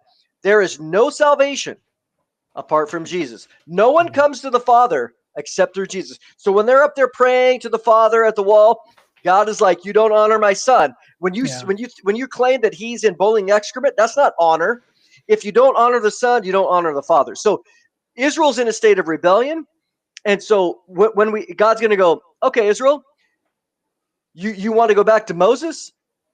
Let's see how that works out for you. They're going to make an agreement with the Antichrist. He deceives them. He ends up betraying them in the middle. He ends up declaring himself to be God. They don't accept him. And then what does he do? He goes to kill them all. Genocide. God's like, how's that working for you? God plays the Dr. Phil card. How's that working out for you? Right? And so by the end of the tribulation, after that, it's the time of Jacob's trouble. Jesus said, it's so bad, Jews, don't even leave. When you come down, don't even go back to your house to get your coat. Get out of town. Leave as fast as you can, because he's coming after you to slaughter you. We see that in Revelation 12, Matthew 24, other passages. So 2/3 of the Jews, Zechariah 13:8, will be killed. That's 12 million worldwide. That's double the Holocaust. So by the time they get to the end, we said it earlier, well, God says it in Deuteronomy 9, they are a stiff-necked people. The purpose of the last half of the tribulation, Daniel 12:7, is that the power of the holy people will be shattered. So when we say, what does God think? Oh, God's like, this is absolutely blasphemous. And we're going to see, I'm going to let you walk your walk, just like in the book of Judges. And then when you get adversity, what happened in the book of Judges when they were overwhelmed by their enemies? They cried out to God, and God says, okay, I'll answer you. So at that time, and what do we have? We have the 144,000 preaching in the first half. We have the 2 witnesses preaching in the first half of the tribulation. What are they preaching? They're not preaching Moses. They're preaching Jesus. Okay, so they're hearing all this. They're rejecting it. They're hearing it. They're rejecting it. Antichrist, the last second half, all these seeds that were planted, by the time of the end, they're like, we have nothing left. Jesus, help us. And he comes back. Dang. You heard it here first. This is all happening in the next 6 months. I'm just kidding. I'm just kidding. I'm just kidding. Oh man, that's fascinating. I wouldn't be surprised if when they fire this thing up, obviously God's not going to be present. He's not going to honor that. He doesn't want he wants nothing to do with that, right? That's why he sent his son to die and be sacrificed. I wouldn't be surprised if when they spark this thing up, they're actually expecting God's presence to come back into the temple, right? Like that's what happened before. Look, we've met all the criteria, did everything that you requested of us from before. And that's what they think is going to happen, is something supernatural will indwell the temple. What a great opportunity for Satan to do something supernatural in the temple. The false prophet. Revelation 13, he brings down fire from heaven in the presence of everybody. I wonder if that could be, dude, I wonder if that fire that he brings down in the face of everybody or in front of everybody is televised when Israel makes their first sacrifice, and then that fire is something that they think is the presence of the Lord. Well, wouldn't that be exactly what happened in 1 Kings 18 with Elijah and the remember the battle he had with the prophet of Baal? Yep. Wouldn't that be fascinating to have an identical thing in order to persuade them? Yeah, and then the Jews would think, we did it. God's on our side. Here it is. You know what I'm saying? There's the Messiah. Who needs Jesus? We don't need Jesus. See, we told you Jesus isn't the Messiah. That guy's the Messiah. Wow. All power, signs, and lying wonders. Wow. Great delusion. Great delusion. Man. Dude, these next 6 months are going to be crazy. I'm just kidding. Everyone needs to protect Mondo. So. Yeah. That's great, man. This was so good. This has been really long, and I'm so happy for everyone who's hung out with us. Mondo, tell us just really quick, how can people find you? Tell us more about what you're working on right now, anything new, what we can expect. Yeah, prophecywatchers.com. You can go there. We're on YouTube. We're on, we have our weekly podcast as well as our YouTube channel. They can find us, we have television programs, other things, Roku. We're on all the stuff. I have my new Red Heifer book coming out in March. It's going to be published by Charisma Publishing House. So that's kind of neat. Congratulations. I'm excited about that. It's updated and everything. So I was able to get in some last things about after the Trump administration. So it is fresh. And so that's good. And of course, as we've talked on here, our Psalm 19 project, psalm19project.com. I got some great pictures that I'm just getting ready to upload. Some new pictures, beautiful. Hey, Mondo, stunning stuff that we're doing. It's amazing. Is there a way that we can get notified on that for Psalm 19 project? Because I'm on there, but I don't get notified when you post new things. I would. Dennis needs his hand. Yes. Imagine an infant whose hand needs to be held, and you walked. I need that exactly. It's actually it's actually pretty static of a page until. Because what we do is we spend all summer collecting all this stuff, and then when it's cloudy, we process it all. So I will I'll see if I'll just send you guys an email, or maybe I'll post something on Instagram about it, and so that's always fun. And so we got some other things. I'm going to be updating that whole page, just talking about flat Earth and other things. And I sent you earlier that there's certainly a group in Antarctica right now showing they brought some flat Earth people down. In order to watch the sun stay up for 24 hours. And so they're down there. So they're calling it the final experiment, because there's no way in a flat Earth model that the sun anywhere on Earth can stay up for 24 hours. But on a globe model, and this was something that everybody agreed upon. So some of the globe earthers are like, well, let's go down there. And they were offering to pay for certain flat earthers. And you know what? Some of the biggest vocal people refused to go. No, of course they did. Really? Of course they did. They refused to go. Of course they did. So anyway, all that's going on right now. I'll report on that too, because awesome. That's pretty fascinating. But yeah, we got some great stuff coming, and I got some stuff coming with. I got one of my agendas for this fall or this December, next couple months, is to get a picture and a video of Jupiter rotating fully in one night. which will be with the moons So in front cool. of it. So I'm working on that as well, so that there are some out there already, but I want to be able to do one ourselves so that people can't accuse us of fabricating stuff. And They so still will. Don't worry. I know they will. Of course, we're all NASA shills. Guys, you doubt. got to go Exactly. check out Psalm 19 Project. It's So it's cool. amazing. Yeah. I watch it with my daughter. We'll scroll through, and she's in love with that stuff. So cool, man. It's so fun. I mean, the pictures are just, as you guys know, we went through them the last one of the programs. Yeah. It was just so. Anyways, that's what some of the things we're doing. I get right now. It's like 12 hours of darkness a night. I love it. I'm getting so much data. It's just I love it. It's cold, but I love it more than summer when I'm only getting like 4 hours. So this is great. Well, I Well, hope you catch listen. some UFOs too. That'd be cool. Yeah, He's not going to. He's protected. Come on, Hey, have some faith, Ben. Let us know. I do have faith. That's why he's not going to see them, and he has faith as well. That's right. Hey, let me know where your wife wants to go next, so that we could cover her ticket, so we get another guy time. Oh, another hang sesh. yes. Because when the cat's away, the mice will Yeah, play. absolutely. Yeah, she You know? was gone. I was like, oh, this is perfect timing. Yeah, she's gone Oh, visiting great. my daughter. So yeah, this Very is good cool. stuff. Definitely Good one of stuff, my guys. favorites that we've done so far. So Oh, I Mondo, loved thank it. you so much, man. Oh Yeah. man, you guys, Thank you. anytime. Love it. Love it. Yeah. And thank you guys, everybody that stuck around. There's been some consistent folks in here for the past 3 hours. I Isn't know. this better than sitting down with your lady or your honey and watching a movie? You know, way better. I Yeah. don't know. I don't know what that feels like. Our great. our prayers are going to be for you, bro. Yeah, Thank you. exactly. Thanks, Dad. Dennis, don't even worry about it. Hey, there's only 6 months left anyway. Who cares? right, Don't worry that's about right. it. Yeah. Oh, that's awesome. But thank you guys. Thank you everybody for joining us. Like, share, subscribe, all that good stuff. Thank you to the guys that and gals that super chatted. All that's going to go help Wes and the boys as they continue their battle against Billy Carson. That whole drama has been incredible. We'll talk about it another time, Mondo. But again, thank you guys. Love you guys, and y'all be blessed and have a good night. Mondo, thanks again. Awesome, man. That was so much fun. Oh, good. I'm glad you know.